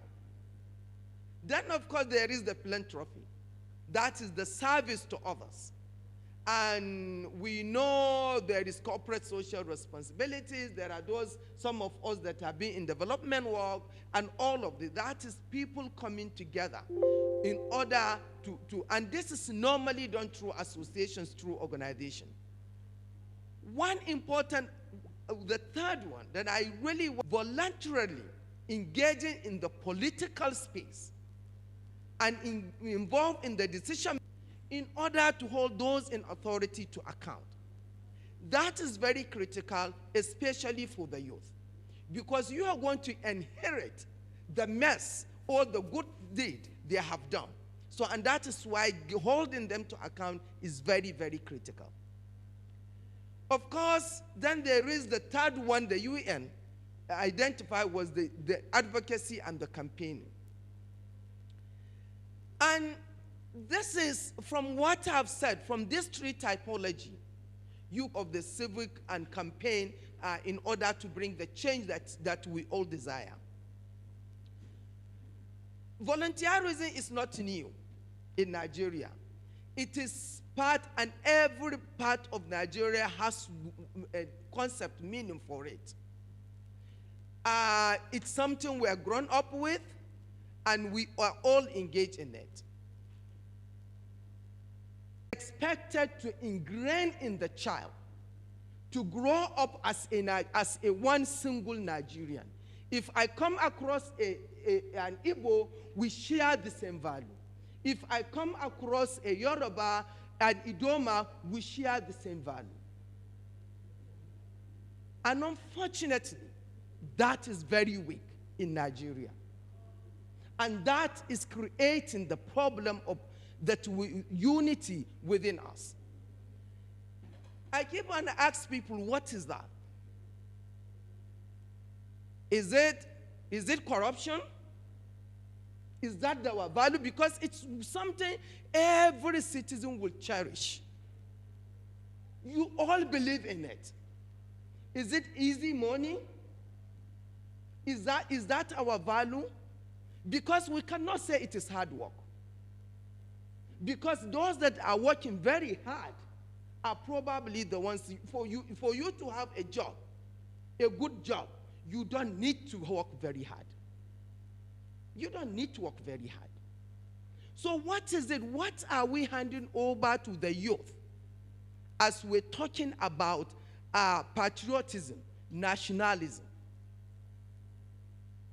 And that is, for me, is very important when we are talking about volunteerism in Nigeria.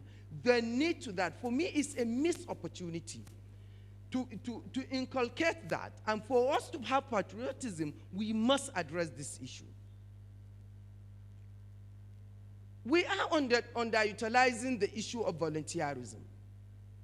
I've had a very beautiful speech by the representative of head of service. And a lot, government is doing a lot. I was reading the student book on on all some of those values. It's there in the book. I was reading the primary school teacher's book. As I've said, to what extent, what is wrong if we have brought scholars to develop why are we getting it wrong?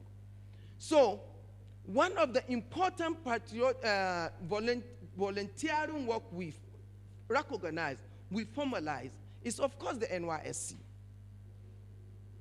And a relative of mine was posted here in Abuja as a co-member. He couldn't for 2 months. He was going around looking for accept his posting. You know what? I need to do all the long leg before he could be accepted. This is something we created, and this is government. And all the way he was going, it was the same government institution that is rejecting him. The government institution that created this in order to teach volunteering work, and it's the same government institution that is rejecting them. And I can't understand what is happening. And I think I will quickly, during our time, I remember when we're doing our university, my state government will come who wants to volunteer in the ministries, in the different ministries. If you want to volunteer, you will give your name system, and we believe in the government. Here, NYSC, they could not even absorb them. I know I have no time, but it's very important. It's linked to the issue of wealth creation. Since I have no time, if I'm to suggest, I will suggest one thing, that every ministry must have an agenda on volunteerism and budget allocated to it and release. And this is something all of us, especially the youth, you must stand for. Because all the UK, you know they have gap year. Within towards the end of your university or after that, they send them around the world to go and learn. You need the internship. And some of us that are employing people, we know what we are getting. Because you lack that, there's no such space for you. And sorry, I have to stop here, but before I stop, I want to share with you, because that time, Chris Kolade, when I was a member of SHOP, and I was leading the MCH, convening the MCH committee, and something happened, and I was very angry. And I wrote a resignation letter and took it to him. He was the chair of UNISHOP. And I took it to him. He said, oh, this is your letter, but before I even take it, let's sit down, Fatima. My daughter, let's sit. And I sat. And he said, okay, I can see that. I understand you're angry. So let me ask you, do you have another country apart from Nigeria? I said, I don't have. He said, okay, are you happy with what is Nigeria today? I said, of course I'm not. It's part of that will drop down here and help you solve what you're not happy with. I said, no. He said, Fatima, don't be selfish. Go and fight and change Nigeria. And that is what I'm asking all of the youth here, stand up and go and fight for what you believe in, a good Nigeria.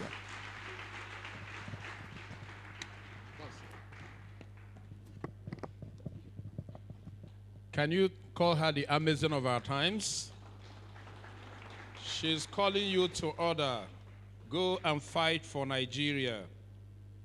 But you could see, she started off by saying, volunteerism is a means of expression in relationship building, isn't it?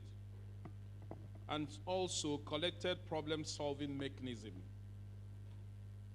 And is a way of giving your talents, your energy, your time without a monetary compensation. For the companies, it's corporate social responsibilities, isn't it? And then not only that, he feels for us to institutionalize this issue called volunteerism, all ministries must have a budget for volunteerism.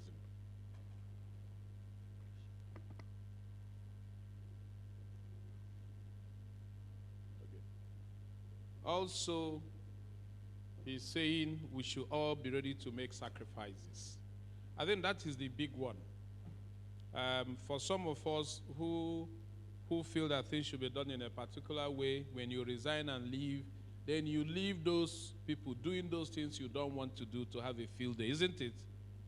And I think Chris Kolade gave her an advice of an elder who has seen it all. With that, let's give her another good round of applause.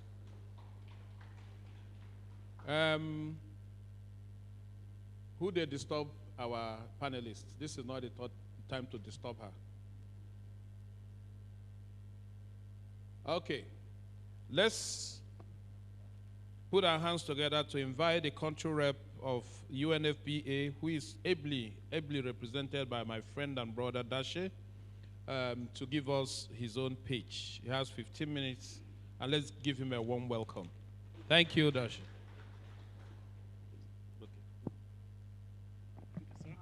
Thank you.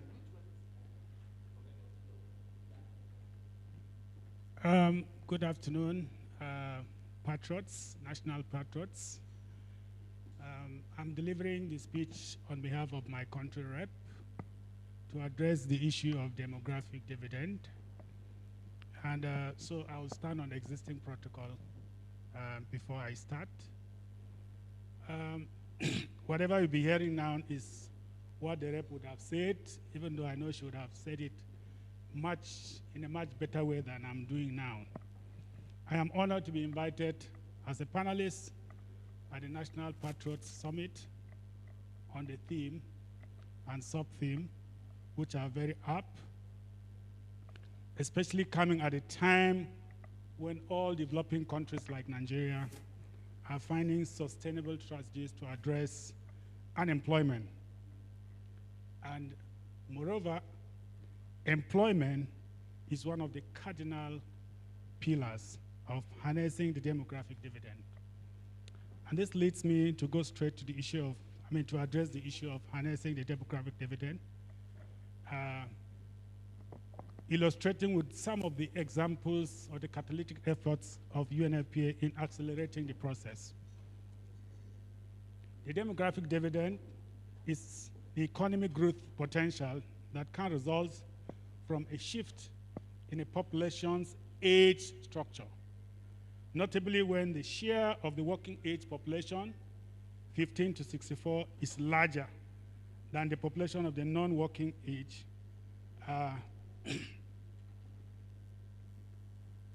That's less than 14 and then 65 years and above.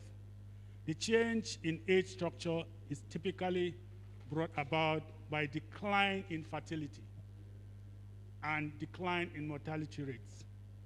When fertility rates and maternal mortality rates fall during the period of demographic transition, when fertility rates and mortality rates fall during the period of demographic transition, which many countries, including Nigerians, are experiencing, the share of the working age population increases because more people of working age are available to work, and lower fertility rates also allow women more opportunities to participate in work. However, this may not be the case in countries, developing countries like Nigeria, that are struggling with high unemployment rates. How then do we realize demographic dividend? Country, your state, or your local government, you need to characterize it in such a way that you understand the growth rate, the composition of the population, who is contributing what to the development of the country. Now, once you do that, you need to put in place the various components, the needs of the various components of the population that we have identified. And those short-term, medium-term, and long-term strategies need to address multiple investments in family planning guidance. And so in Nigeria, UNFPA, we already know that Nigeria is one of the most populated countries in Africa. In 2006, the population was 140.4 million, at a rate of 3.2% growth rate as at the 2006 census.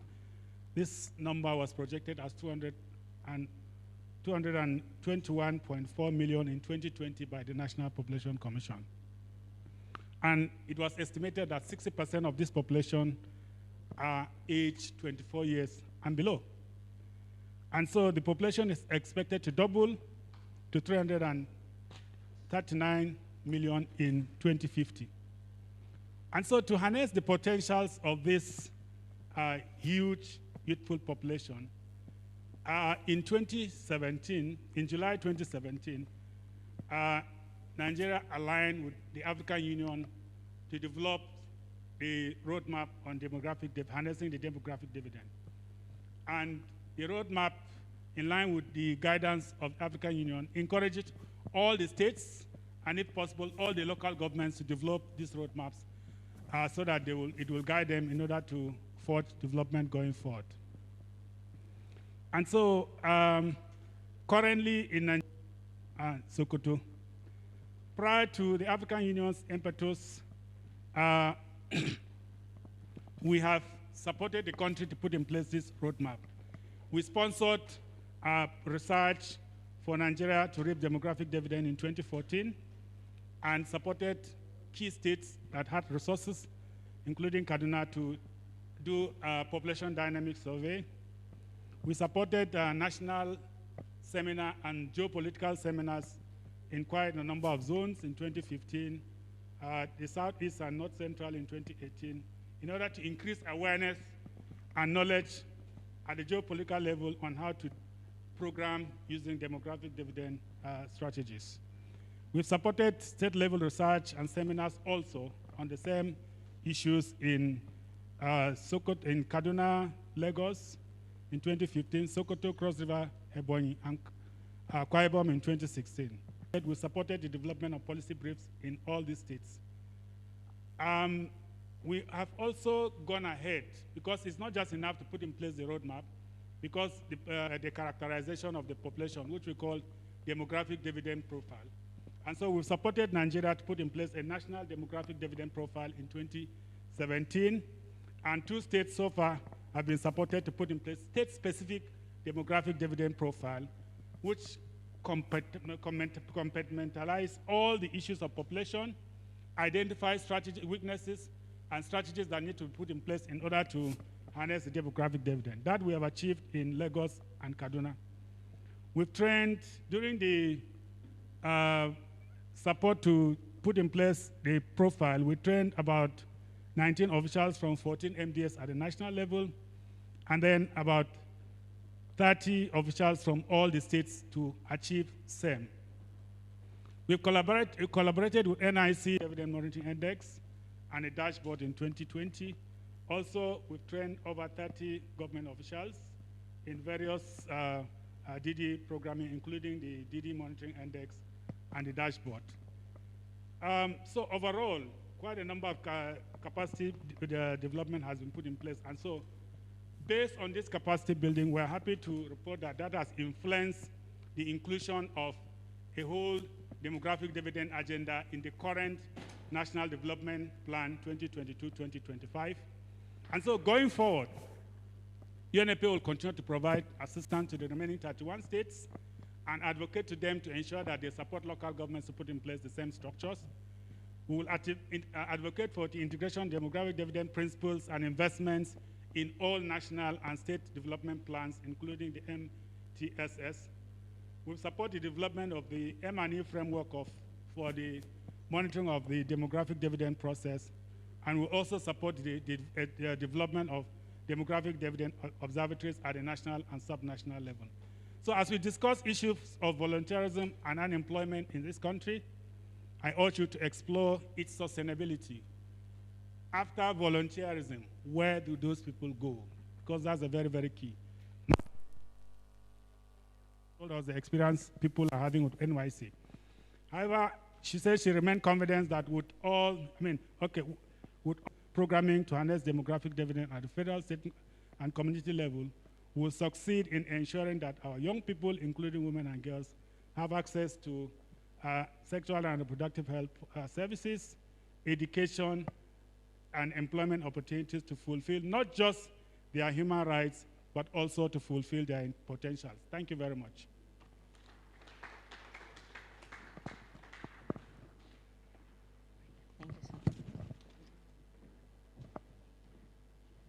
I didn't hear you clap for him. Dashi, thank you so much for the wonderful presentation and the work UNFPA is doing in Nigeria. For some of you who were here in the room when I started my pitch as the chair of this movement and occasion, I did mention that we're in a demographic crisis.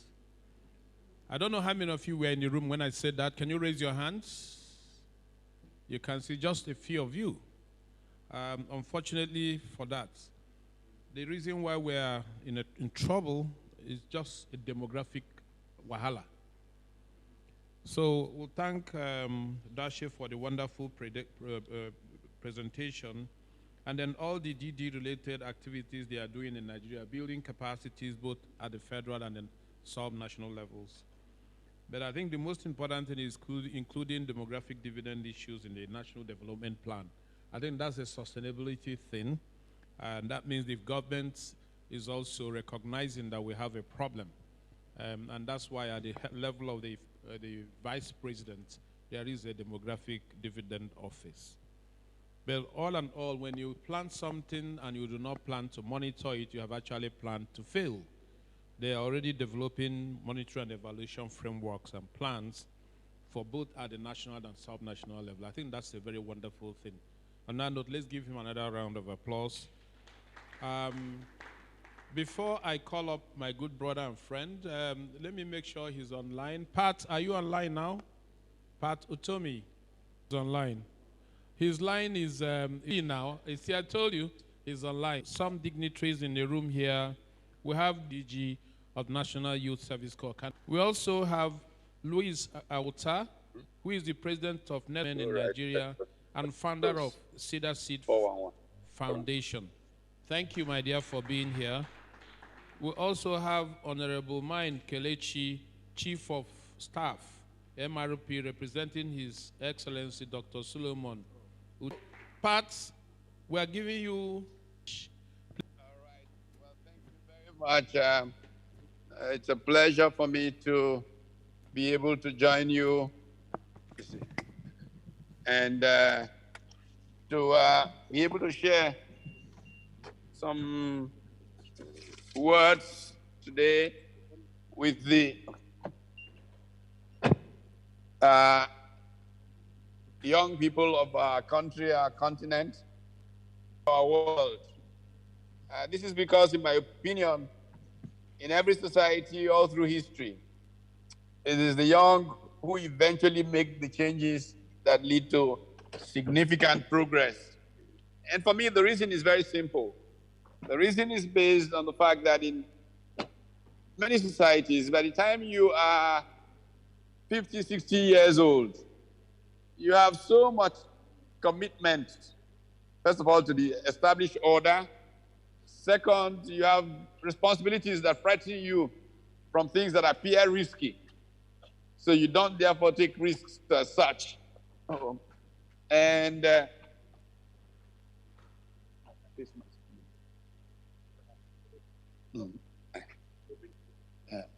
sorry, I warned Dr. Oji that I was stepping into a meeting with the local government chair.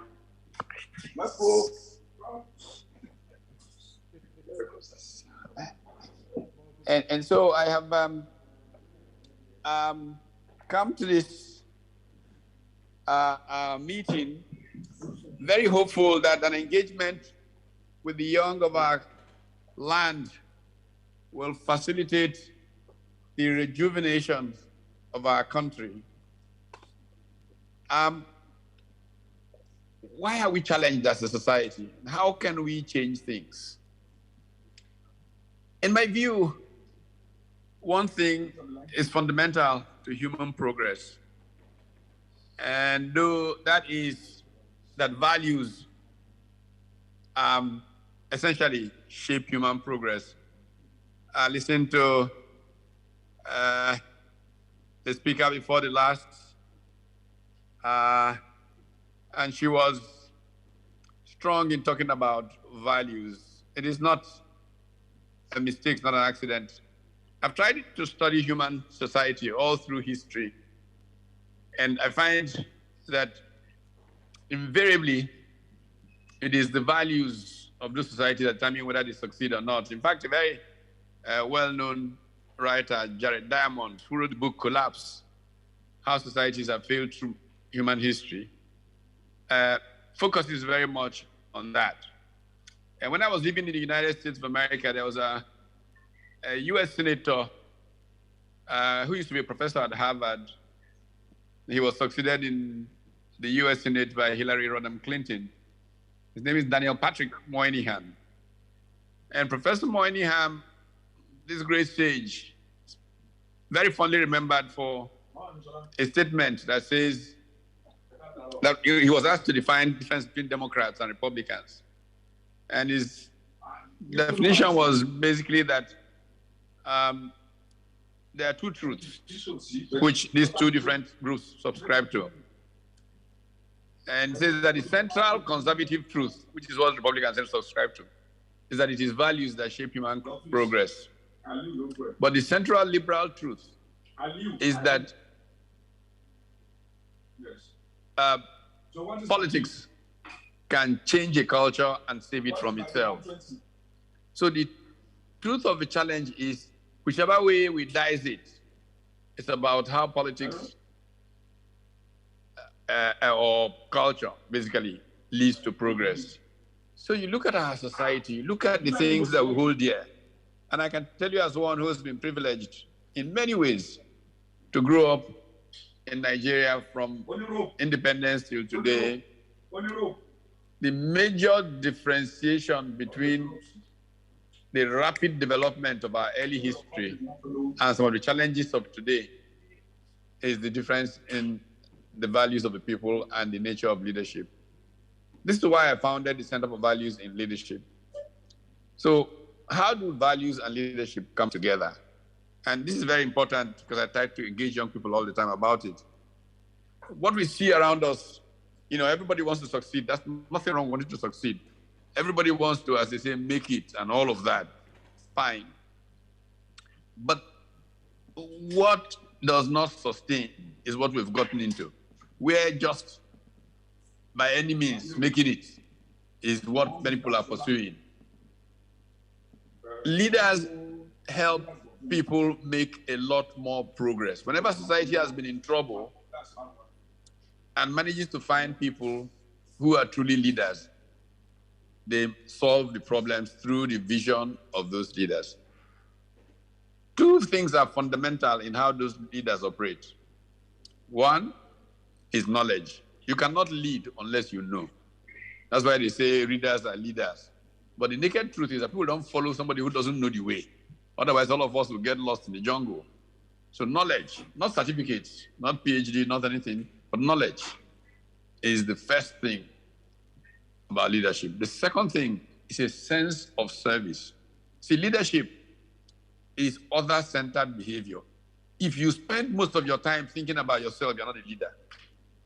If you just wake up in the morning, you're looking at the mirror, you say, this is the greatest thing since sliced bread, you're not a leader. A leader derives from compassion towards others, and that compassion leads to doing things in a particular way that uplifts the common good of all. That is the challenge that our society has faced in the last generation or so. If you look at our early leaders like Chief Obafemi Awolowo, Dr. Michael Okpara, and all these people, go and check out, Sir Ahmadu Bello. When these men died, because Chief Obafemi Awolowo was a professional who managed his business and all of that, he probably was slightly okay. All the others, many of them did not even have a house. Michael Okpara who was Premier of Eastern Region, allocated the whole of GRA, Enugu, New Haven. He didn't have one house. President Shagari, even in more recent times, I served under President Shagari. Sokoto government had to build him some bungalow in Sokoto to live in after he finished being president. But you see, when you sacrificially give of yourself for the good of others, you gain what is more important than all the things that we all seem to point to, SUVs and all of those things. You gain immortality. In 1991, I had just survived a motor accident, and some reporter came to interview me. And he said, "What does life mean for you?" I said to him, "Life is the pursuit of immortality. And there are fundamentally two kinds of immortality. One I call material immortality. In material immortality, people talk about you long after you have gone. They're saying, this teacher, our teacher in this village, what he did. For generations, they're talking about you. That's immortality. In Lagos here, people still reverence Alhaji Lateef Jakonde as governor. I mean, he didn't accumulate any great wealth or anything, but he has achieved material immortality. Now, the second immortality is what I refer to as spiritual immortality. If you're a person of faith, your desire is to see God face to face. Usually, people who achieve material immortality put themselves in good stead to achieve spiritual immortality. And this is why the conversation around volunteerism is important. What our country desperately needs is to build this demographic dividend out of its youth bulge. If we invest enough in the education of our young people, including the values education, because values shape human progress, we will inevitably reap a huge demographic dividend. If we don't make that investment in our young people, we will find that anarchy will be the result of this youth bulge that we have. So the choice between anarchy and progress is really what we face. And we are on the verge of that huge decision. My belief, my hope in this generation, and I have seen it, I've worked with young people for a long time in different areas. I have hope, in spite of things that get said from time to time. Our young people are smart. They may be misguided because many from my generation gain because it's young respond. Look at the economy. What's keeping the Nigerian economy going? It is what the young people are doing in the tech space. You saw the numbers that just came out.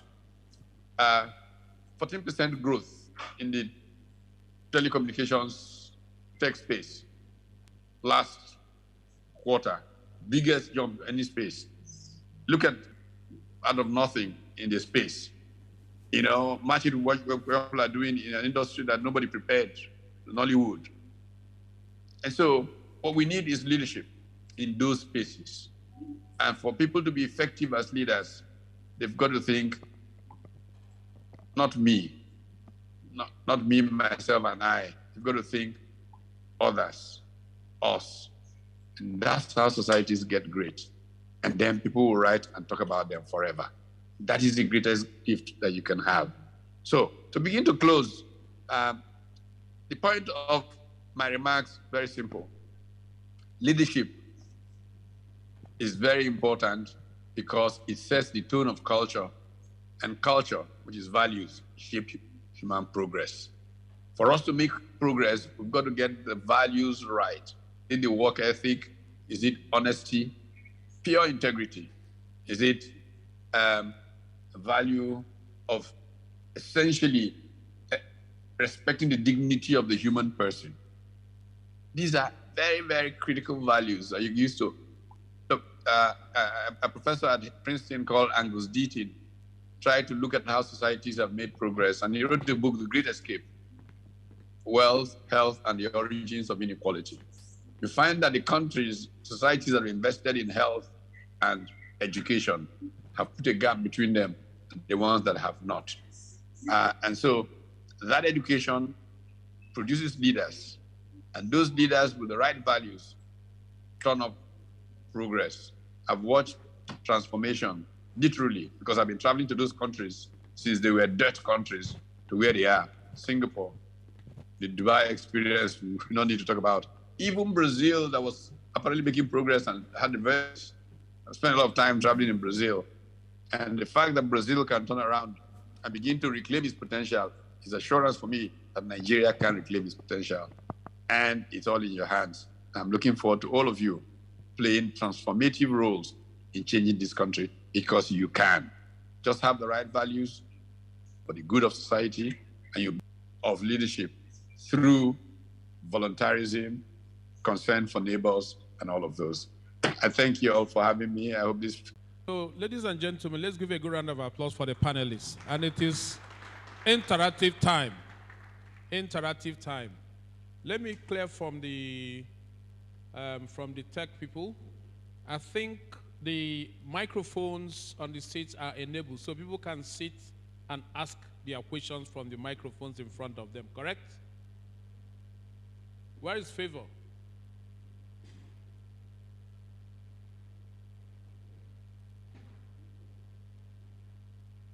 Hello, Favor? Can people ask questions in front of them, in the mask in front of them? Okay, thank you, fantastic. Now the floor is open. We have, because of lunch, we have 15 minutes spoken to us. Alista, I hope you're still online. Hello, Alista, you still online? Tech people, can you confirm to me that the MD of Ben TV is still online?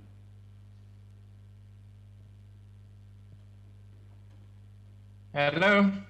Oh, okay, you're online. Okay, it's question Yes, I'm time. online. It's question time now. Okay.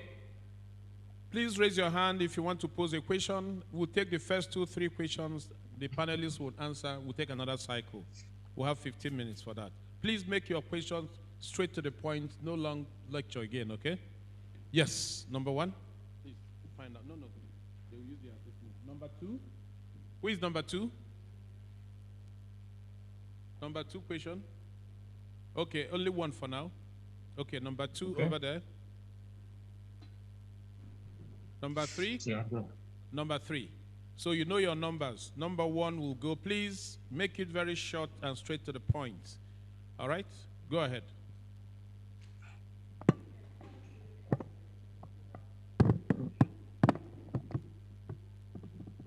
Right.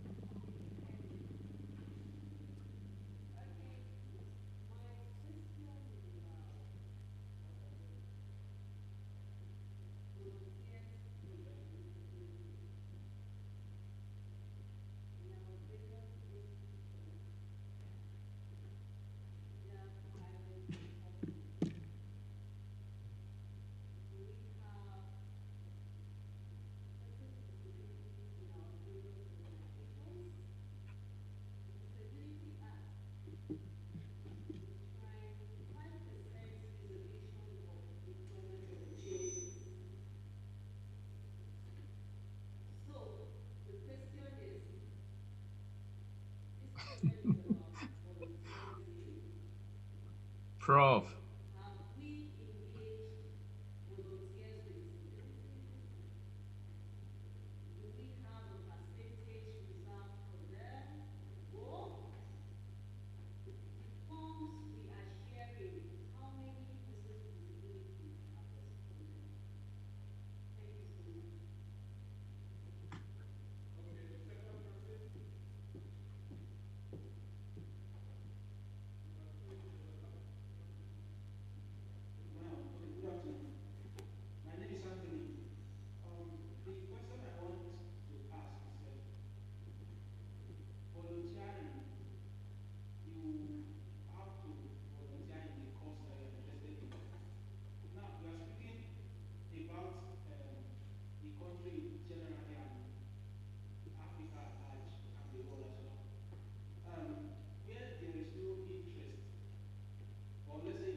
much. The third question?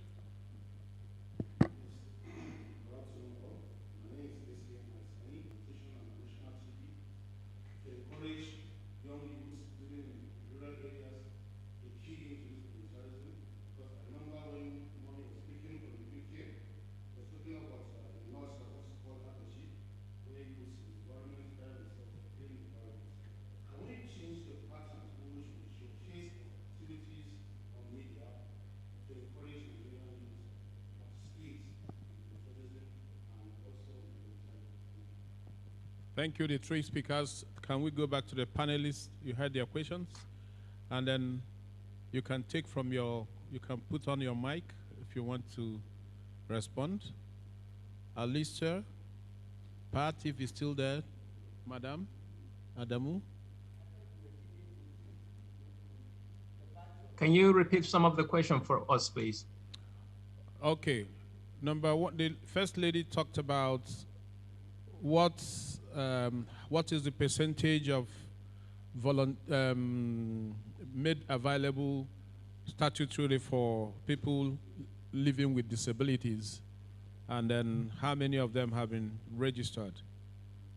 The second person talked about what is the vision, what is the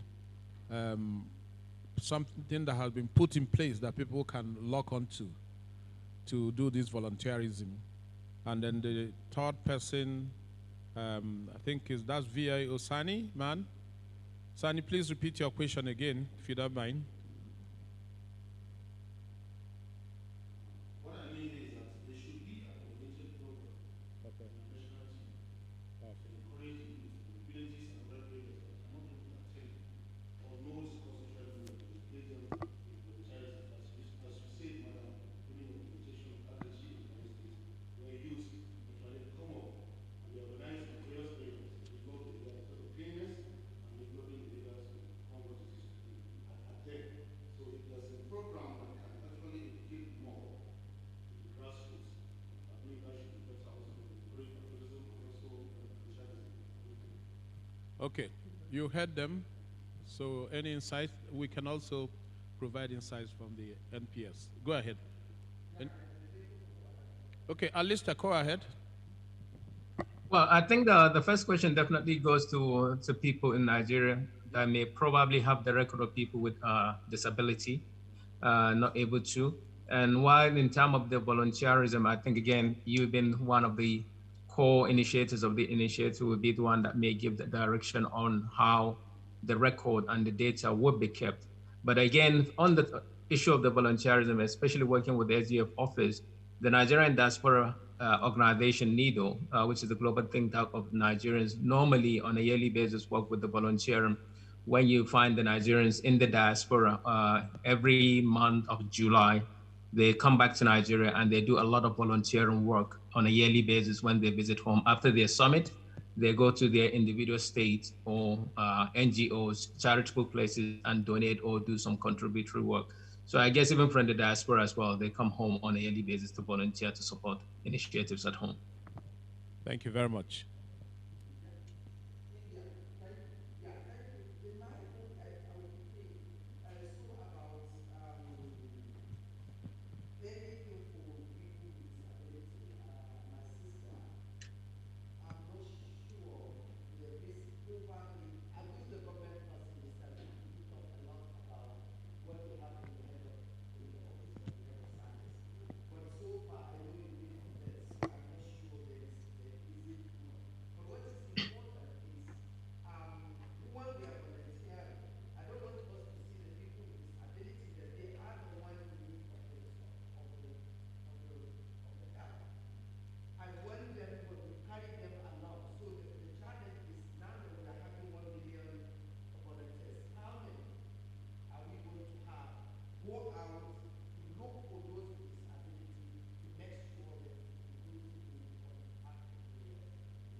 they feel it is government property. And so there is a lot of things we can do to make a difference.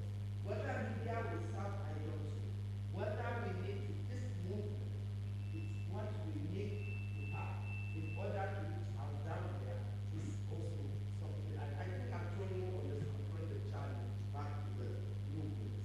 Thank you. Thank you very much. Yes.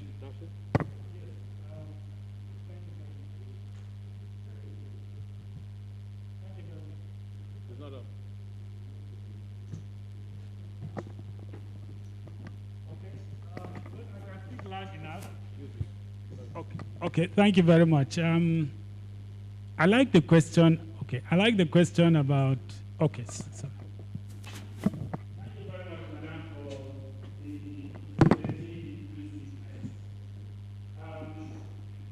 I have a concern about allocating percentages, and because this movement, where it is targeting, I think it should depend on the characteristics of the population. Because where there are more disabled people, 5% will disenfranchise other people living with disabilities. I think we should be particularly for this movement. I know the Disability Act has already been passed, but for this movement to be inclusive, to address the needs of persons living with disability, and of course any other population, adolescent girls, out-of-school children, and so on and so forth. Advocating for percentage to me will not, but rather to sensitize and ensure the organizers and the conveners of the volunteerism organization movement in Nigeria address concerns of young people and reach out, concerns of people persons living with disability, and reach out to this population wherever they are. Because the distribution of persons living with disability varies in populations. Let me stop at that time. Thank you. Okay, thank you. Let me take some of the questions that are a bit overarching as far as the national patriotic movement and then summit that we're starting with. This is a fledgling organization. Today is the first day we are launching it. Give ourselves a good round of applause, please. You know, the road to failure of any project is you start today and you want to achieve what you are supposed to achieve in 20 years today. You've already started putting stumbling blocks in terms of thinking, in terms of emotion to the project. Today is the summit launch of the Nigerian 1 million volunteers network. Talking about allocation, we won't allocate any percentages to any group. It's a volunteer thing. We will make information available to everybody that is a Nigerian.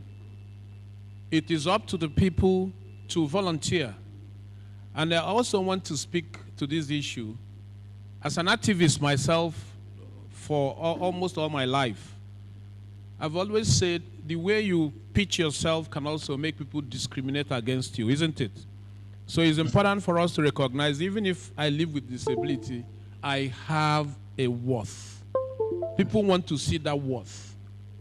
I have some friends who are, if you want to do anything for them that they can do, in fact, I tell one of them, you want to bite me one day. I try to do something for him. He said, look, HK, why are you making me? I can do some of these things you want me to do. So we are going to make sure everybody is covered. The other things, remember that this is a non-governmental organization. It's not governmental. This is non-political, non-ethnic, non-religious, non-partisan, gender balance, demographic balance, isn't it? You can see now we have a preponderance of young people in the hall right now, isn't it? In the morning, who did we have? We had a preponderance of older people. The reason is that this creation is for the young, but we're trying to get the old people to help them achieve their purpose. So I hear the gentleman that spoke about what is the vision. The vision, if you have gone to the site, we already have a website, you can join. Once you join, you can get every information that you want on that site. It's a non-professional, everything is voluntary. You might be a professional, you might not be a professional. You might have skills, you might not have skills. Just volunteer. When you start volunteering, you are a mechanic, you are not a mechanic. If you volunteer to go and do a mechanic work for free, as you are working with that mechanic, you are learning how to be a mechanic. No be so. This is what this is about. Thank you so much. Let's go for another round of questions. Yes, number one over there. Anyone? Any other one? Okay. One question. Number two question. Any third one for now? Okay, let's answer the two questions. Please go ahead. Good afternoon, everybody. My name is Victor Adetolaju. I'm the president of the Nigerian Student Cooperative Motorboat Society. All my life I've volunteered, and I believe in volunteerism. So my question now is how to domesticate this ideology in the Nigerian students, right from the primary school, because the restiveness of the youth, like the chairman has mentioned earlier, is a pattern that has been learned. And then because we see our parents agitate to pay school fees, to do all this and that, then we have an ingrained mentality to want to make money. And then that means that's really inhibits us from doing things for free. So, but this is going forward, this is going to be a very good ideology that should be passed down generations, where we know that it is the contribution from every one of us that's going to make this nation great. And then our population is not a negative thing, that is a positive thing. So I want to know the roadmap and the structure that this is put in place. I will take an example from the Boys Brigade in the past, Man of War, all those things, the Girls Guild also, that has integrated values to the young ones coming up. But we just discovered that this thing fizzles out when we get to the university. Or I think the closest I've been to volunteerism, apart from Rotaract, the Lions Club and the likes, is the NYC. But how do we make this thing part of our life, that our children can come up and say, I was part of this, and then I learned this value and that value, together. Thank you.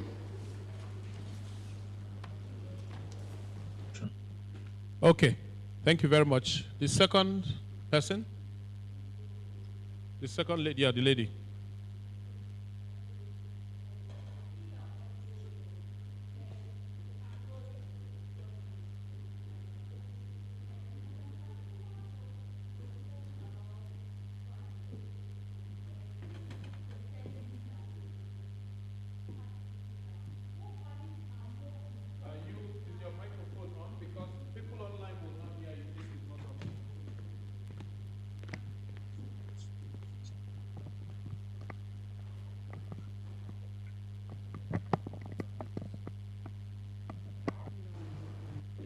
Okay, I'm Glory Dominic by name. You spoke about values. As a leader, what values are more important? I don't know if you get me. What values are most important as a leader? This is not being a follower, because we have cases where somebody ascertained for a particular position, and when the person is given the position, they forget about the followers. So what are the main values a leader should have? Thank you. Okay. Only two questions. Over to you guys. Okay. Put your listen on. Thank you. All right. Good afternoon, everyone. My name is Emmanuel. I want to ask a question or questions regarding one, this program, volunteerism. We know that in Nigeria, there is mass youth unemployment. And when we are talking about this volunteerism, it's not just enough to ask someone to become patriotic and volunteer. What is in it for the person? What is in it for the person? Because an unemployed person will have natural apathy towards whatever patriotism that you're saying. What is the need for the volunteers across the length and breadth of Nigeria? Then also, for sustainability's sake also, I heard the person in charge of the Nigerian National Volunteering, I think, Council also, talk about what they have been able to do so far. And in his speech, and also I think someone was also saying that this, there is the visibility of their program is really, really very low. Now, I'm asking, this 1 million volunteers that this National Patriotic Summit is projecting, is it going to be government co-owned? Because we know that if we must have this 1 million persons, these persons must have financial stipends that they will be getting, and to fund it is going to be enormous. Is government going to be part of it? Can you please round up? Yes, that's all. Thank you very much. Yes. You guys? Yeah, a quick one. What value should a leader has? That is up to the society. The society decides on the value, and that's my concern. If you want a universal value that a leader should have, there is that universal one, and then ideally a country should also define what should. And once that leader fail to practice that value, then the society will rise up and get rid of that leader. That's supposed to be. But of course, we all know the universal ones. And I am more concerned about the specific one and the extent that we have leaders that have done so bad with public trust. And yet we still award them, we still give them more leadership, and that's the concern I have. And I don't know, I'm coming to the last question about what will be. And that is why I agree with you. And somewhere I think my presentation, but I didn't have the time to go. I tried to look at volunteerism within the context of youth unemployment and how practical that it is. And that's why I gave the recommendation that, look, it's one of maybe the negotiation, the leadership of this volunteer we have to have with the government. As I've said, when I was in my university days, I was involved in volunteerism, and the government will take me similar to NYSC during long break, long back, and we will go and work. Then anybody can employ you, and that's the challenge. Many people will tell you about Nigerian youth. Employing you is a big tax because you need to start training all over again. So what I'm saying, I'm sure the volunteering, there has to be a lot of thinking. How do we want to operationalize it, put it in place? But I agree with you. In this where we have this youth, you have to survive. And where you don't have means of livelihood, then volunteering, it makes it difficult. But of course, that does not mean that you will not volunteer, because you can give your energy, you can give your time.